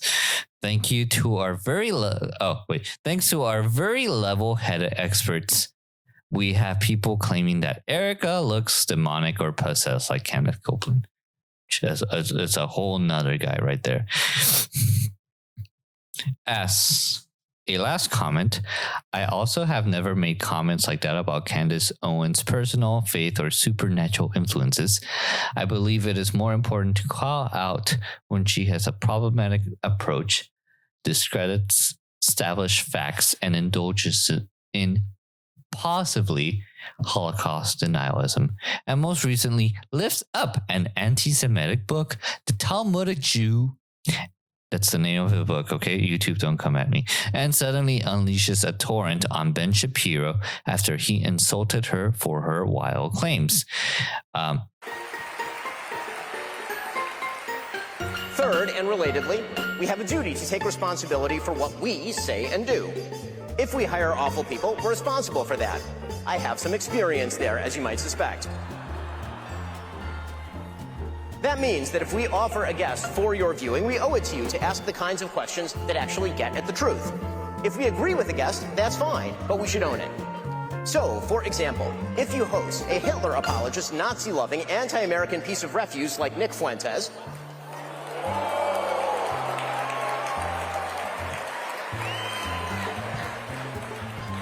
you know, the Nick Fuentes who said that the Vice President of the United States is a, quote, fat gay race traitor married to a Jeet. The person who said that Charlie Kirk was a, quote, retarded idiot. The person who said, and pardon my language here, it's his quote, that he, quote, took Turning Point USA and fucked it, and that's why it's filled with groypers. If you have that person on your show and you proceed to glaze him, you ought to own it.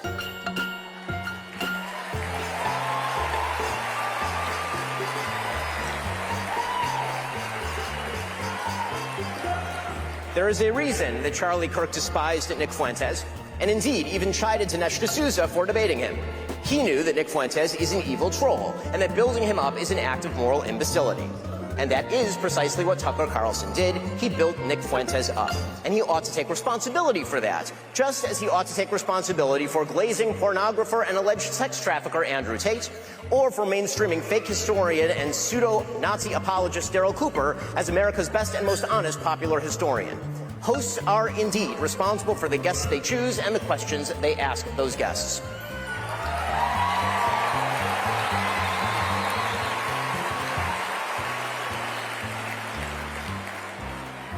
Fourth, because we have a duty to truth, we also have a duty to provide you with evidence of the claims that we make. Emotive accusations, conspiracy theories, and just guessing questions, that's lazy and stupid and misleading. None of them are a substitute for truth. None of them are a substitute for evidence.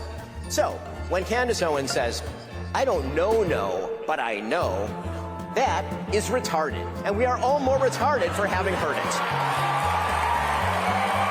Attempting to bankrupt me in courts, sending undercover interns to stalk me. He has issued thus far 3 court proceedings, okay, for every solitary petty infraction against things that I say. He's worked with Barry Weiss behind the scenes to have articles written about me.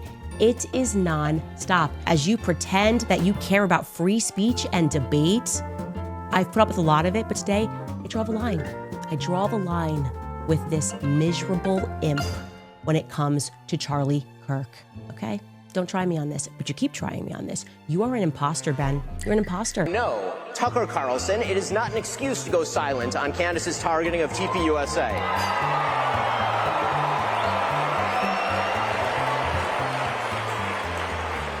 Or to mirror her bullshit lines of questioning because you love Candace personally.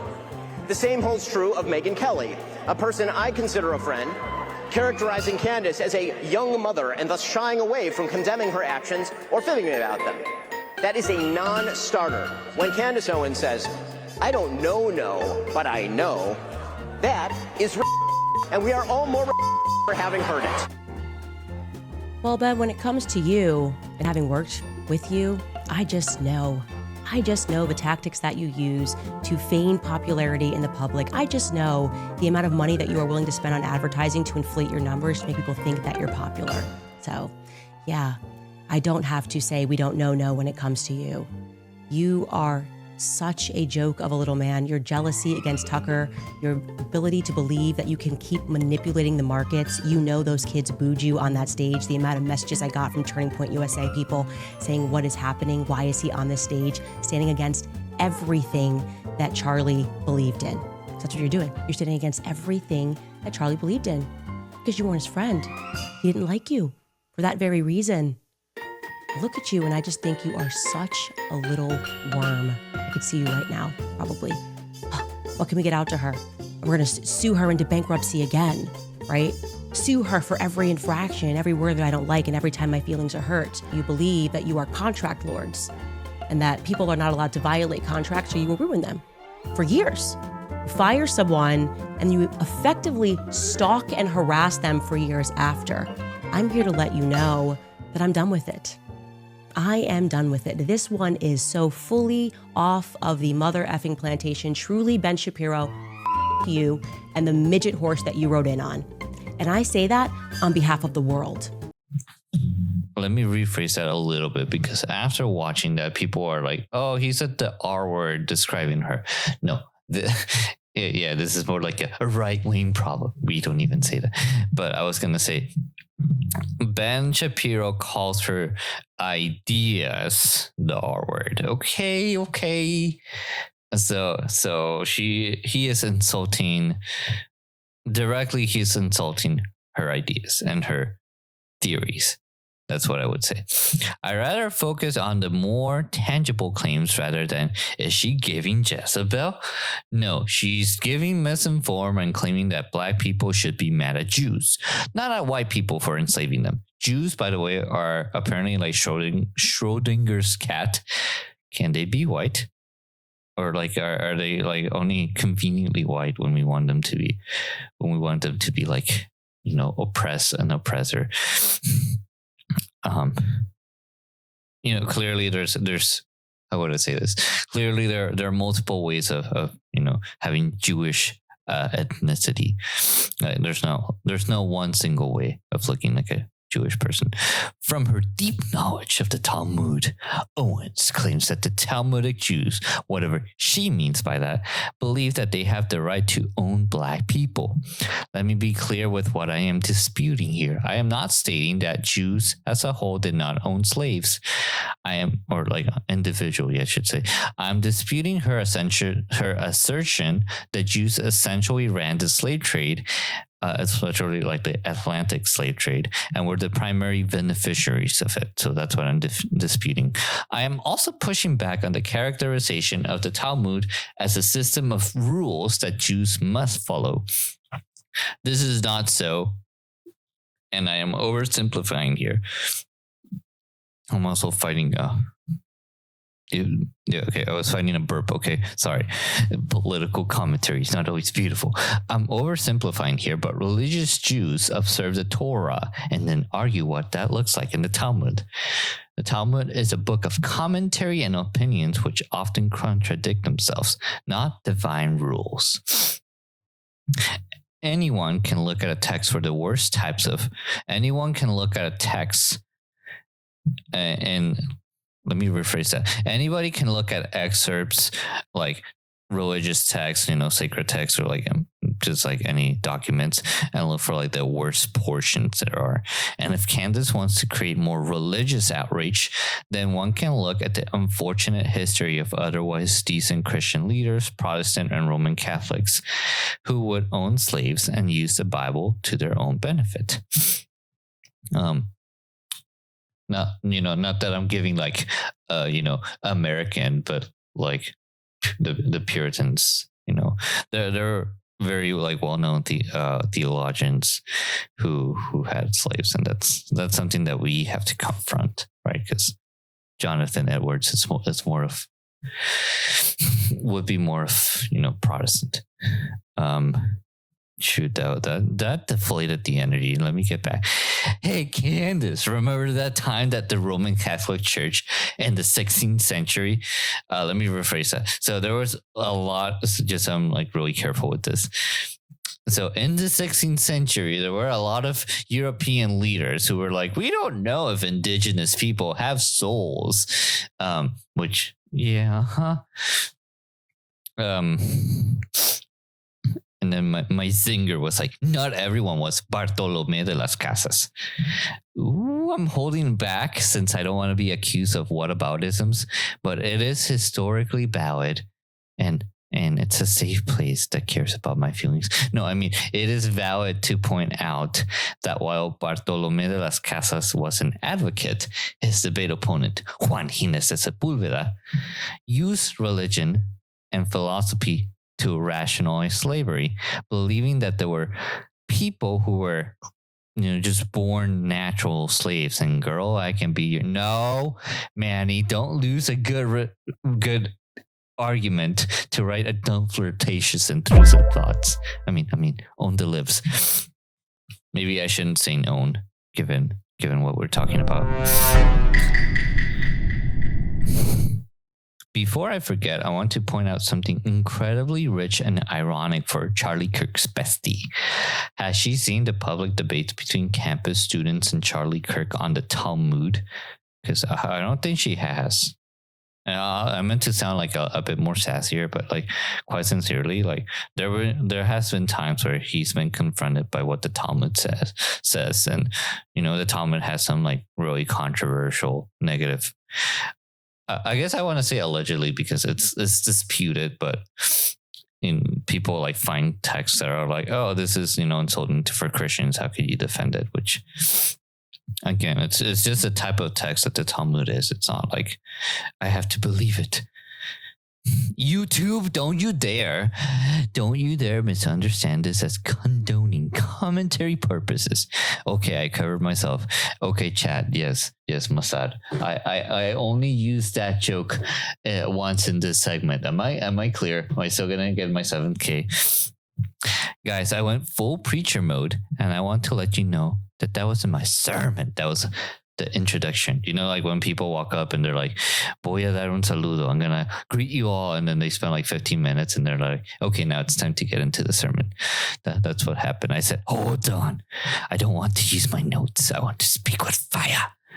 Or plainly stated, now that I completed my general comments, I want to follow through and look at the sources that disagree with me so I can react to them, highlight important clips, and I stated, continue to explore the shady connections. Except I won't be doing that last part because I already told you I've been recording like I'm running out of time. Before I sit down to watch either a Candace Owens video or Anti-Alienation Project video, please do not give me any water, as I very much want to live, and I brought my own water. Okay, it's nice and safe. Dasani, I told you. YouTube, this is satire. Please don't send me the little, are you okay? Actually, do send me. No, just kidding. YouTube, this is satire. Please do not check up on me now. But if you guys know a good, affordable orthodontic, I'm all ears. Or at least like a Hooked on Phonics book, because my goodness, the way that I've been reading. Time for a research break. We'll be right back. Okay, about 1 hour later, and I'm back with some research. Too many tabs, fun screenshots, and a lot of internet commentary fatigue. Guys, I wrote a whole song on a ukulele before I finished my notes because it was that bad. But I promise you, first notes, then ukulele, because I want to be a responsible adult, and that's how I get to finish my pozole. I was like, Manny, eat your pozole, and then cake. I gave myself my reward. I moved my little reward chart. I gave myself a sticker every time I ate a pozole. And I was like, good job eating the corn. All right, it's time to summarize my findings in her episode called Erica and I Sat Down. Here's what happened. Great journalism, getting the title wrong. Owens begins with a trollish type of opening joke that personally offended me, but I understand that this is her attempt at humor and addressing her audience's concern. Let me try that again. I understand that she's trying to be funny and be like, hey, audience, I didn't actually sell out. I was just being really sarcastic. To me, opening your show with a Sabbath greeting and dancing while Hava Nagila is playing reads as tone deaf after the Bondi Beach shooting. I don't know what that is. Also for my more progressive friends, oh my gosh, cultural appropriation. She can just put the Hava Nagila song and just dance in, and I'll play it at a Jewish holiday. It also appears to me it also seems to me that she's unfortunately conflating Zionism with Judaism, because I said, let me put this clearly. Why would Candace Owens use a Sabbath greeting as a way of joking and acting like she was compromised and like, oh, I'm taking, pro-Zionism viewpoints, pro-Turning Point USA. Ha ha ha, they got to me. I sold out. Like, of all the things, like opening with a Sabbath greeting that I'm sure like observant Jews, or I don't know, like even if you don't observe the Sabbath, like saying Shabbat Shalom shouldn't be such a dog whistle.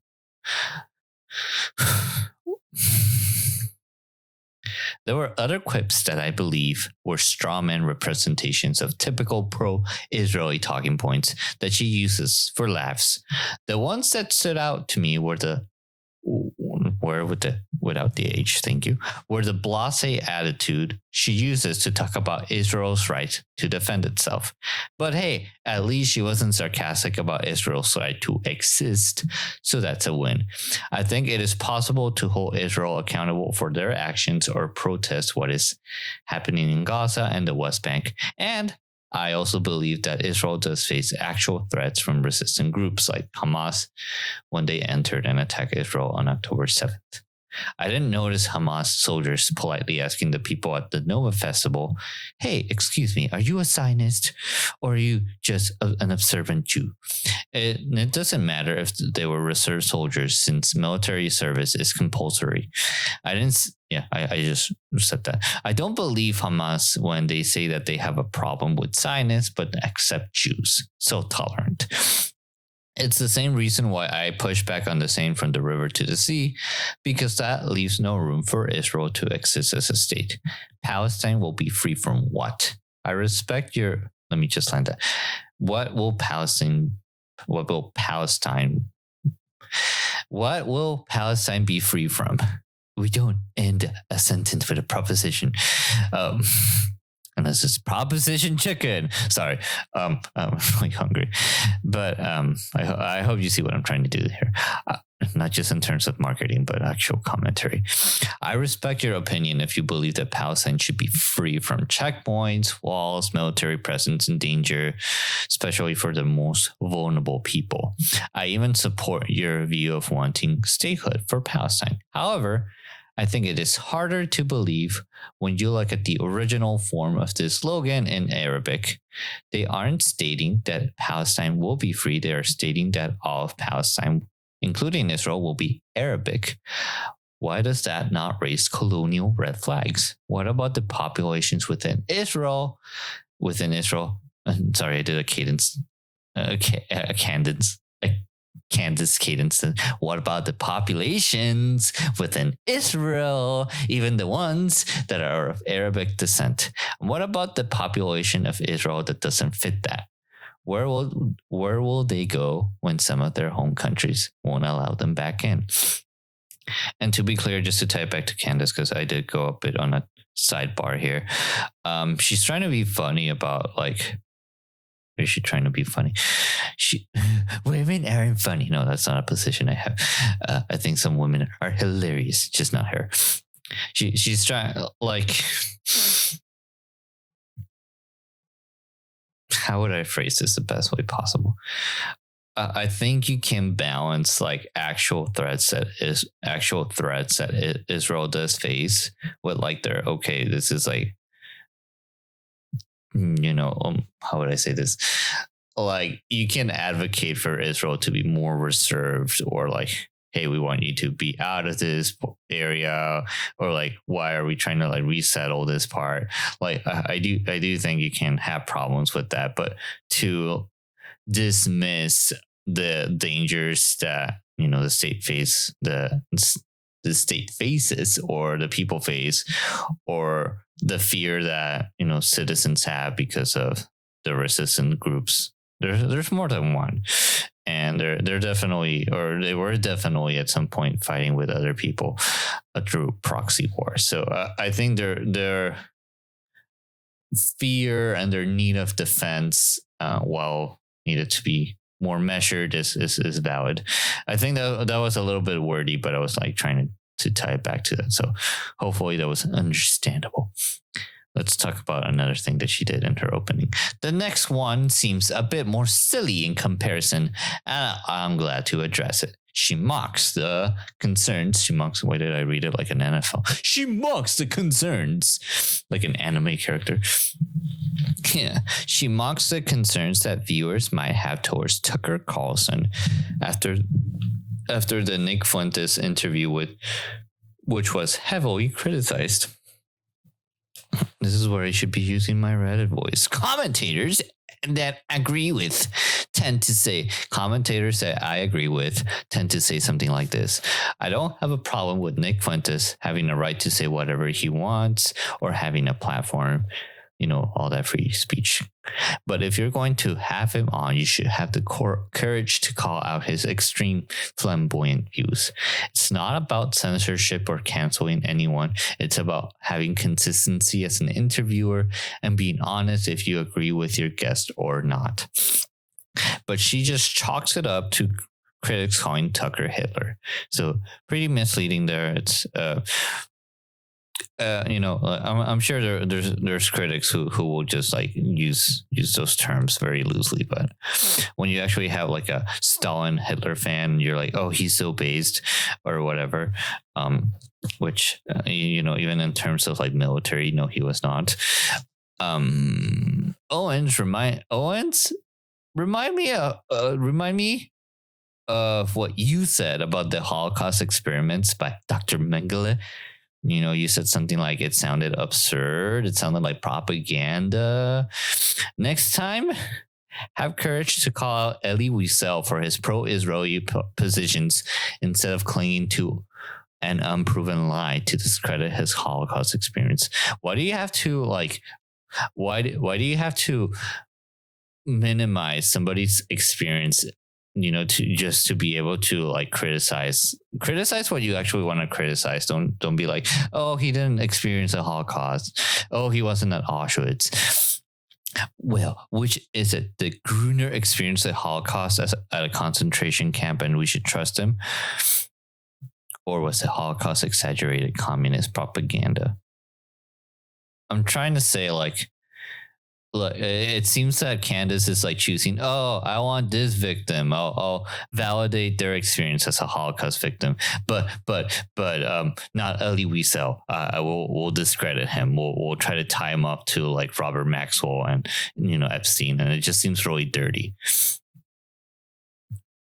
I got heated because we should be willing to. I got so heated. Even though I sound the same, I got heated because she should be willing to criticize someone for their positions instead of attempting to discredit well-documented historic trauma. But I'm going to tone down the rhetoric. Tone it down, Manny, because there is more to go over. Next, she pushes back at her audience concern over her safety and explains why she couldn't pass up the opportunity to talk to Erica Kirk and other figures within TPUSA.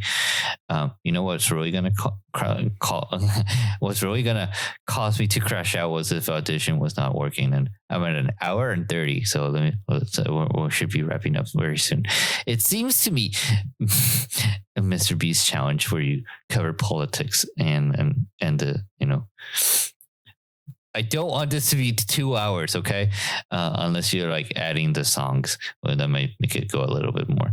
It seems to me that Owens brought this. Let me rephrase that. Yes, Chad, I am listening to. It seems to me that due to what Owens has said before to her audience and casting TPUSA in such an untrustworthy manner and claiming that her life was in danger, that your fans have a reason to worry about her well-being. Hold up. This part of the podcast is brought to you by water. Nice, safe, and refreshing. That's Dasani water. Also, I was going to say very woke, but it's not really woke. Like, I'm sure there are people who were at a setting and like they drank something and it had something that it wasn't supposed to. And if it caused them harm, well, that I am truly sorry for that. But Owens has no reason to pretend to her audience that she should be worried. Or very stated, like she could legitimately be like, no, I truly believe my life is in danger. Then it makes sense why her audience would also be freaking out if she goes and interviews Erica Kirk. That's more of what I want to go with. That's more of what my handler is telling me I should say. Now I'm going to get more of the heart of this episode and the center of her claims. And she does apologize for some of her responses, kind of, sort of. I feel like to properly capture her apologies, some were, I'm sorry, I got heated. And others were, I'm sorry, I made that assumption, but it wasn't my fault. It seems strange to me that after giving us some info on who's who at the meeting, including some guests from her side, that she would lead with one of her allegations that came out of the blue when she made it. Remember when she alleged that Charlie Kirk was a Catholic who prayed the rosary every day and was too stupid to like be a Protestant? Remember that? Because she led with that. That was like one of the things that she brought up first in the meeting. She called it the Catholic thing.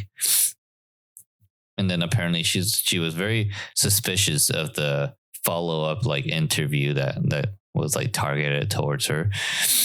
And even if it was, it's like, what evidence does she have? Like, that's still like, hello, we're waiting for those texts or whatever. Also, her additional claim that Charlie Kirk texted people close to him that, quote, they were going to kill me, unquote, only seems tragic in retrospect. Yes, now we know that he was shot and passed away, but the event was an outdoor prove me wrong style of debate. Could Charlie not have been using kill as slang, like, oh, my mom is gonna kill me if I don't eat my vegetables, and she's staring at me across the table and she's like ponle más proteína. She took me to Whole Foods at one time. I also like how my stepsister says lemonade. He got eliminated, like when we play like Smash Bros, as the more YouTube friendly option. I will be saying that. I am not disputing that Charlie texted something along those lines, but even in her account of events, Owen says that other sources say that Charlie meant the left would eliminate him. I don't like YouTube censorship. Another interesting point that came up in her argument was the time window that she alleged the shooter. Oh, wait, no, she doesn't believe that the shooter is the shooter. Let me rephrase that. Another interesting point that came up in her argument was the time window that the alleged shooter, Tyler Robinson, had to carry out his attack. Once again, she highlights her disbelief in the suspected shooter as unlikely because the texts sound fabricated. Like really emphasize sound, like, oh, they're using words. People don't really talk like this. Just because the language of the text sound odd, that doesn't mean that it's fake or fabricated by the feds. Young people don't talk or text one way. I meant skibbity toilet. Owens had so high a risk. Is that better? Is that how I should be talking? I'm millennial, so I don't think that even follows. Stop stereotyping me. I was unsure whether Robinson would have known the outdoor location of the event, since Owens and the Charlie Kirk Show have opposing views on this issue. She suggests that the time the public would have known about the outdoor location was September 2nd, while the show, the Charlie Kirk Show, states that the graphics shown by them on the promotional material would have pushed the date back. They would have known about this earlier, like in August. Even so, I still think if we go by Owen's timeline, that the alleged shooter, would still have nearly 10 days. And if referring back to the promotional page online for the tour, I can also see that there was a campus courtyard mentioned. So there's a screenshot for that. I really don't feel like I can properly comment on more of the conservative infighting that is happening, since one of the next videos that Owens chooses to comment is on Tim Pool, my favorite Duvadish. Pool complained about her lack of security or having the same security as TP USA, and that made her laugh. She's like, oh, that's not true. And like, I don't know about her security, okay? For my security, I have a security blanket. It's a Linus joke because it's Christmas.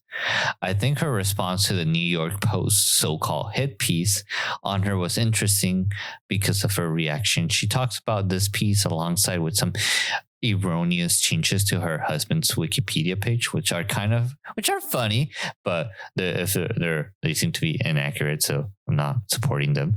Stating that he has a Qatari passport and or citizenship. Somehow I ended up on Reddit where Redditors, well, actually, there's my guy again, where Redditors also pointed out the change of birthday. There were some who believed that the date was changed on purpose. Owens herself has stated that his birthday is on July. For this academic research, I also found one very juicy detail that said that George Farmer proposed to Owens via FaceTime after 18 days. And if I get one more person that says, well, when it's the right time, when it's the right one, you just know. Okay, you get a little, aw. I am glad for your story. But listen, I follow her dating advice. Never stop asking questions. So that's what I'm doing with my dating life. Just like, where are you? How much money do you want? Which gift card? No, I'm just kidding. Back to the article. Probably from Noah's Bagels. Okay, that was one joke. That was one joke, YouTube. I'm just kidding. Noah's Bagels is very famous at our workplace, so that's what I was thinking of. And I also do like the everything bagel, except anti-Semitism. Don't put anti-Semitism on my bagel. Back to the article. The hit piece was strongly opinionated and strongly against Candace Owens. It speculated on developing events, her relationship with Charlie Kirk, and response to Erica Kirk entering into Erica Kirk entering into his life. From this article, I put some of the stuff to the side because the anonymous sources do have some juicy details to share about their interaction with Owens, but it can't really be relied upon just yet. I think if it was like a well-known source, and we could like find out more, but it's anonymous. However, I do think, like the candy crimps that I never got. However, I do think they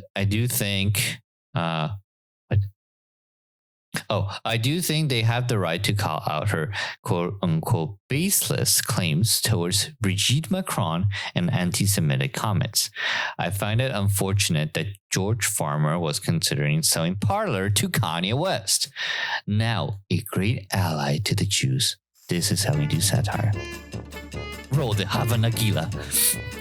Hey Candace, am I doing the bit right? Is this funny? Yes, because what Kanye West needs is more social media platform and problematic merchandise. But you know whose merchandise is not problematic? Well, I know that we're having some good deals. As for her audience, she found a positive comment that encouraged her to continue to ask questions. Apparently, it was a quote from Charlie Kirk. But as these comments show, even regular viewers are disappointed in her. By this point, I have Candace Owens fatigue. You have also probably noticed I haven't really rolled long clips. But I will be posting the links on my episode description if you want to watch it on your own time. And I will let you know that my much more... there it is again. That my more serious charges of hosting a guest, Mitch Snow, that critics allege has a criminal record and is unreliable. Where was I going with this? Oh, right. I did not get to react to the charges of one Mr. Mitch Snow that critics allege has a criminal record and is an unreliable witness that was supposedly at Fort Huachuca. I've seen some stuff going there, but the evidence that she's I don't know if she posted it herself, but the evidence that is out there of the report that's supposedly made by the military there looks very much like an editable document and not like a formal one. I did also not get to talk about the toxic figures, which I let you know I was not gonna cover, unfortunately, but I would like to someday, very soon. That should be like my January resolution. Candace Owens, I think we should be seeing other people. So we'll be talking about your Nick Fuentes, your Myron Gaines and Sneakos, but that too will wait until next time. I was going to make a quick mention about Miss Rachel, but then Mossad told me to stand down. I didn't really get to talk to about. There's not a lot, and yeah, this is a part of the show where everybody's gone, and then I go full mask, and I just start talking like Alex Jones. No, not really. What can I say? What I wanted to say about Miss Rachel, I have been thinking for this a really long time, is that fully support her care for children, the vulnerable children, and in Gaza. Like, there's legitimately children there that are hurting, have lost their family, and that truly matters. So I'm glad that she has like a tremendous heart for them, and that she's been speaking up recently for what happened in Australia. That's super great. After this, I had an edgier joke, so I gotta say this first. The thing that does bother me is that her supporters will be like, oh, her critics just don't like that she wears cute little overalls and loves children. Like, that's not quite it. It's more so that, she's not an expert on like the situation or like the figures or the casualties, and some of the you can have an issue with some of her opinions, like it's a free country. No, but I'm trying to say, like, when she's like, oh, they're dehumanizing Palestinians by using figurative language. Like, I don't think so. I also think that being like asking if she's funded by Hamas is pretty crazy. Like, I would not support that. But it's more like at least there's one person that she was like, I don't know, platforming might not be the right word, but she was with that one person who was supposed to be a journalist, who that person might have ties with Hamas. So yes, I also think that a supporter should be more fair to her critics, at least the reasonable ones that are out there, and they should not be portrayed in like the worst, like unhinged manner. So keep caring about the children, because I know there's a need there. I don't have much more to say. Okay, for now, please prepare to listen to an improvised song on my ukulele that encapsulates all my fatigue. You guys, the hardest part of this song was properly. Okay, I have to read this well so that the joke lands. For now, please prepare to listen to an improvised song on my ukulele that encapsulates all my fatigue. You guys, the hardest part of this song was properly pronouncing Fort Huachuca. It's okay. I think I got it. Okay, you guys are ready? Okay, let me sound it out. Fort. I think I got it. No, just kidding. I had to practice Huachuca a couple times. Okay, in brackets, all I have is sing song because I did not write the lyrics because I wanted this to be very natural. Also, I took the beanie off. After dark. No, I took the beanie off because I was getting hot.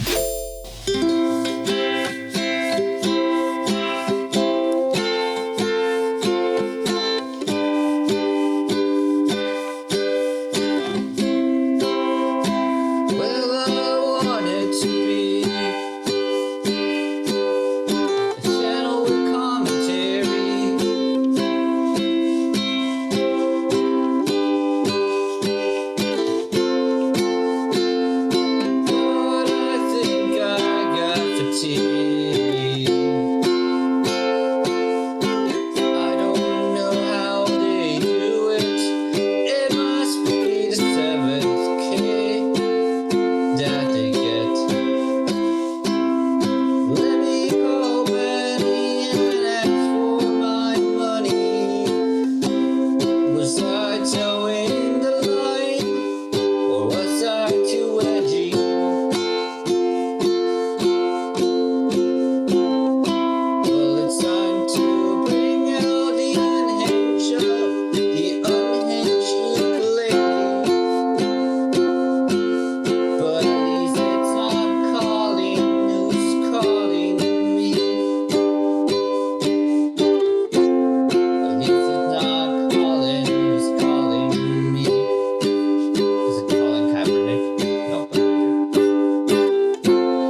kidding. I wanted to, before I say goodbye, I wanted to say a little bit of like, oops, I did it again. No, don't worry, I'm not gonna sing again. That's a lie. There is one more song after this, but I'm not performing it live. What I mean to say, he pre-records. Gasp, shock, horror. What I mean to say is, I made an assumption that she did not read the indictment when I was critiquing her last episode. I should have been more careful. It's like, she did not read that in the indictment. I do believe she's wrong. Those messages were not from Discord. She's not even saying that now, which is great, but she was very confidently wrong. So I do apologize for jumping to the conclusion. It doesn't mean that she didn't read it. All right. So I also do hope you enjoyed that improvised song on the ukulele. It sounded hilarious the first time where nobody was there. But that's the end of the Maxxinista Podcast episode, How the French Stole Christmas. Just kidding. That's not the title. Also, this was a choice made entirely by me. This water does taste a little funky. Just kidding, YouTube. Chat, I promise you, chat, this is my last segment. I can do as many jokes as I want. Throughout this episode, we talk retail, the emotional damage around the holidays, ranted about driveshare, sang a couple of laments, and listened to my political perspective. Thank you to all who listened to this, like the whole episode. I really appreciate that, including those who disagree with me. I truly do appreciate you guys as well. And on your way out, please listen to my last parody of the podcast, Can This Did You Know? It's a good classic Christmas song to end this podcast with. I hope you enjoyed it.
Did you know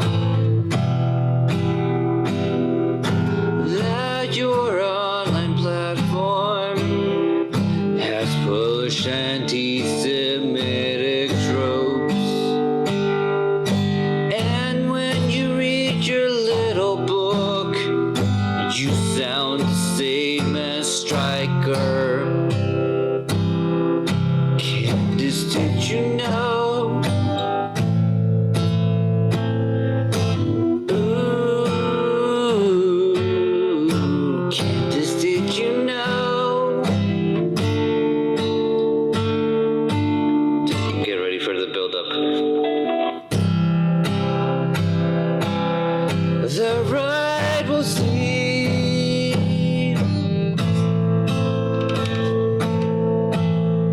The conservatives will hear. Thank you. That's it. Okay. The party will live again. Myron Gaines will leap. Nick Fuentes will speak against the power of APAC. So everybody cares about Farah all of a sudden. Candace, did you know that your online platform is the source of all revelation? Candace, did you know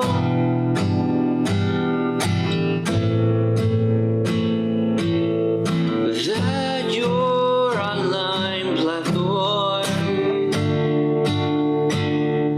would one day blame donations? Did you know that your online platform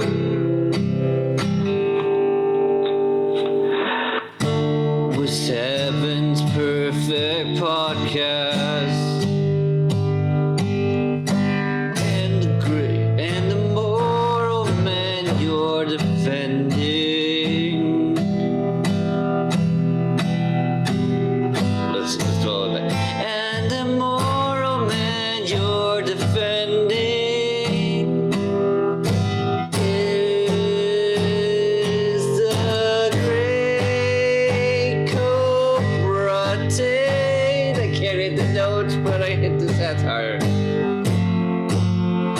Is the great corporatine. All right, that was a song, and yeah. Don't forget to like, subscribe, and comment on my episode. Check out my links for the ongoing GoFundMe. And if you want to fund me, check out my online store. I feel a little self-conscious plugging in a lot of more self-advertisement. I look forward to hearing from you soon, and I hope you all had a restful couple of days. And for those who celebrated a good holiday season too, yikes, who wrote this? Some political PC guy? No, just kidding. Anyways, thank you for listening to the Maxxinista Podcast. Inclusivity is not a joke. Thank you for listening to the Maxxinista Podcast, and be well.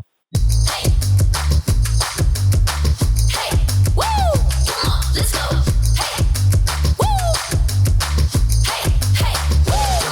go. Here we come original, top dog invincible. We wanna take it over, forming the unthinkable. Reinvent the old, let's show you something new. No time for dinosaurs, we're breaking through this point of view.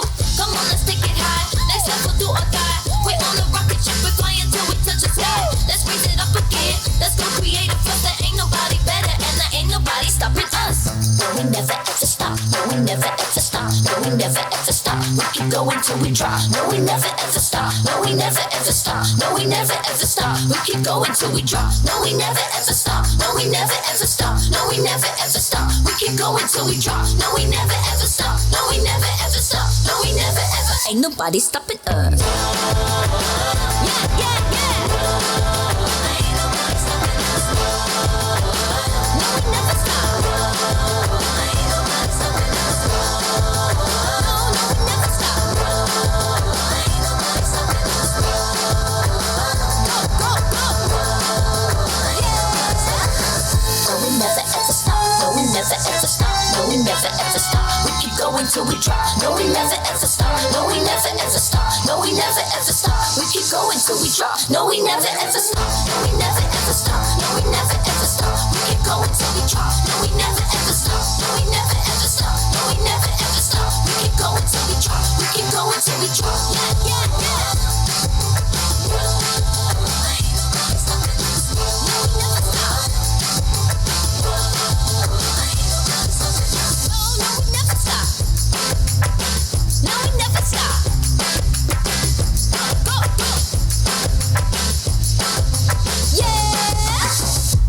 pretty good.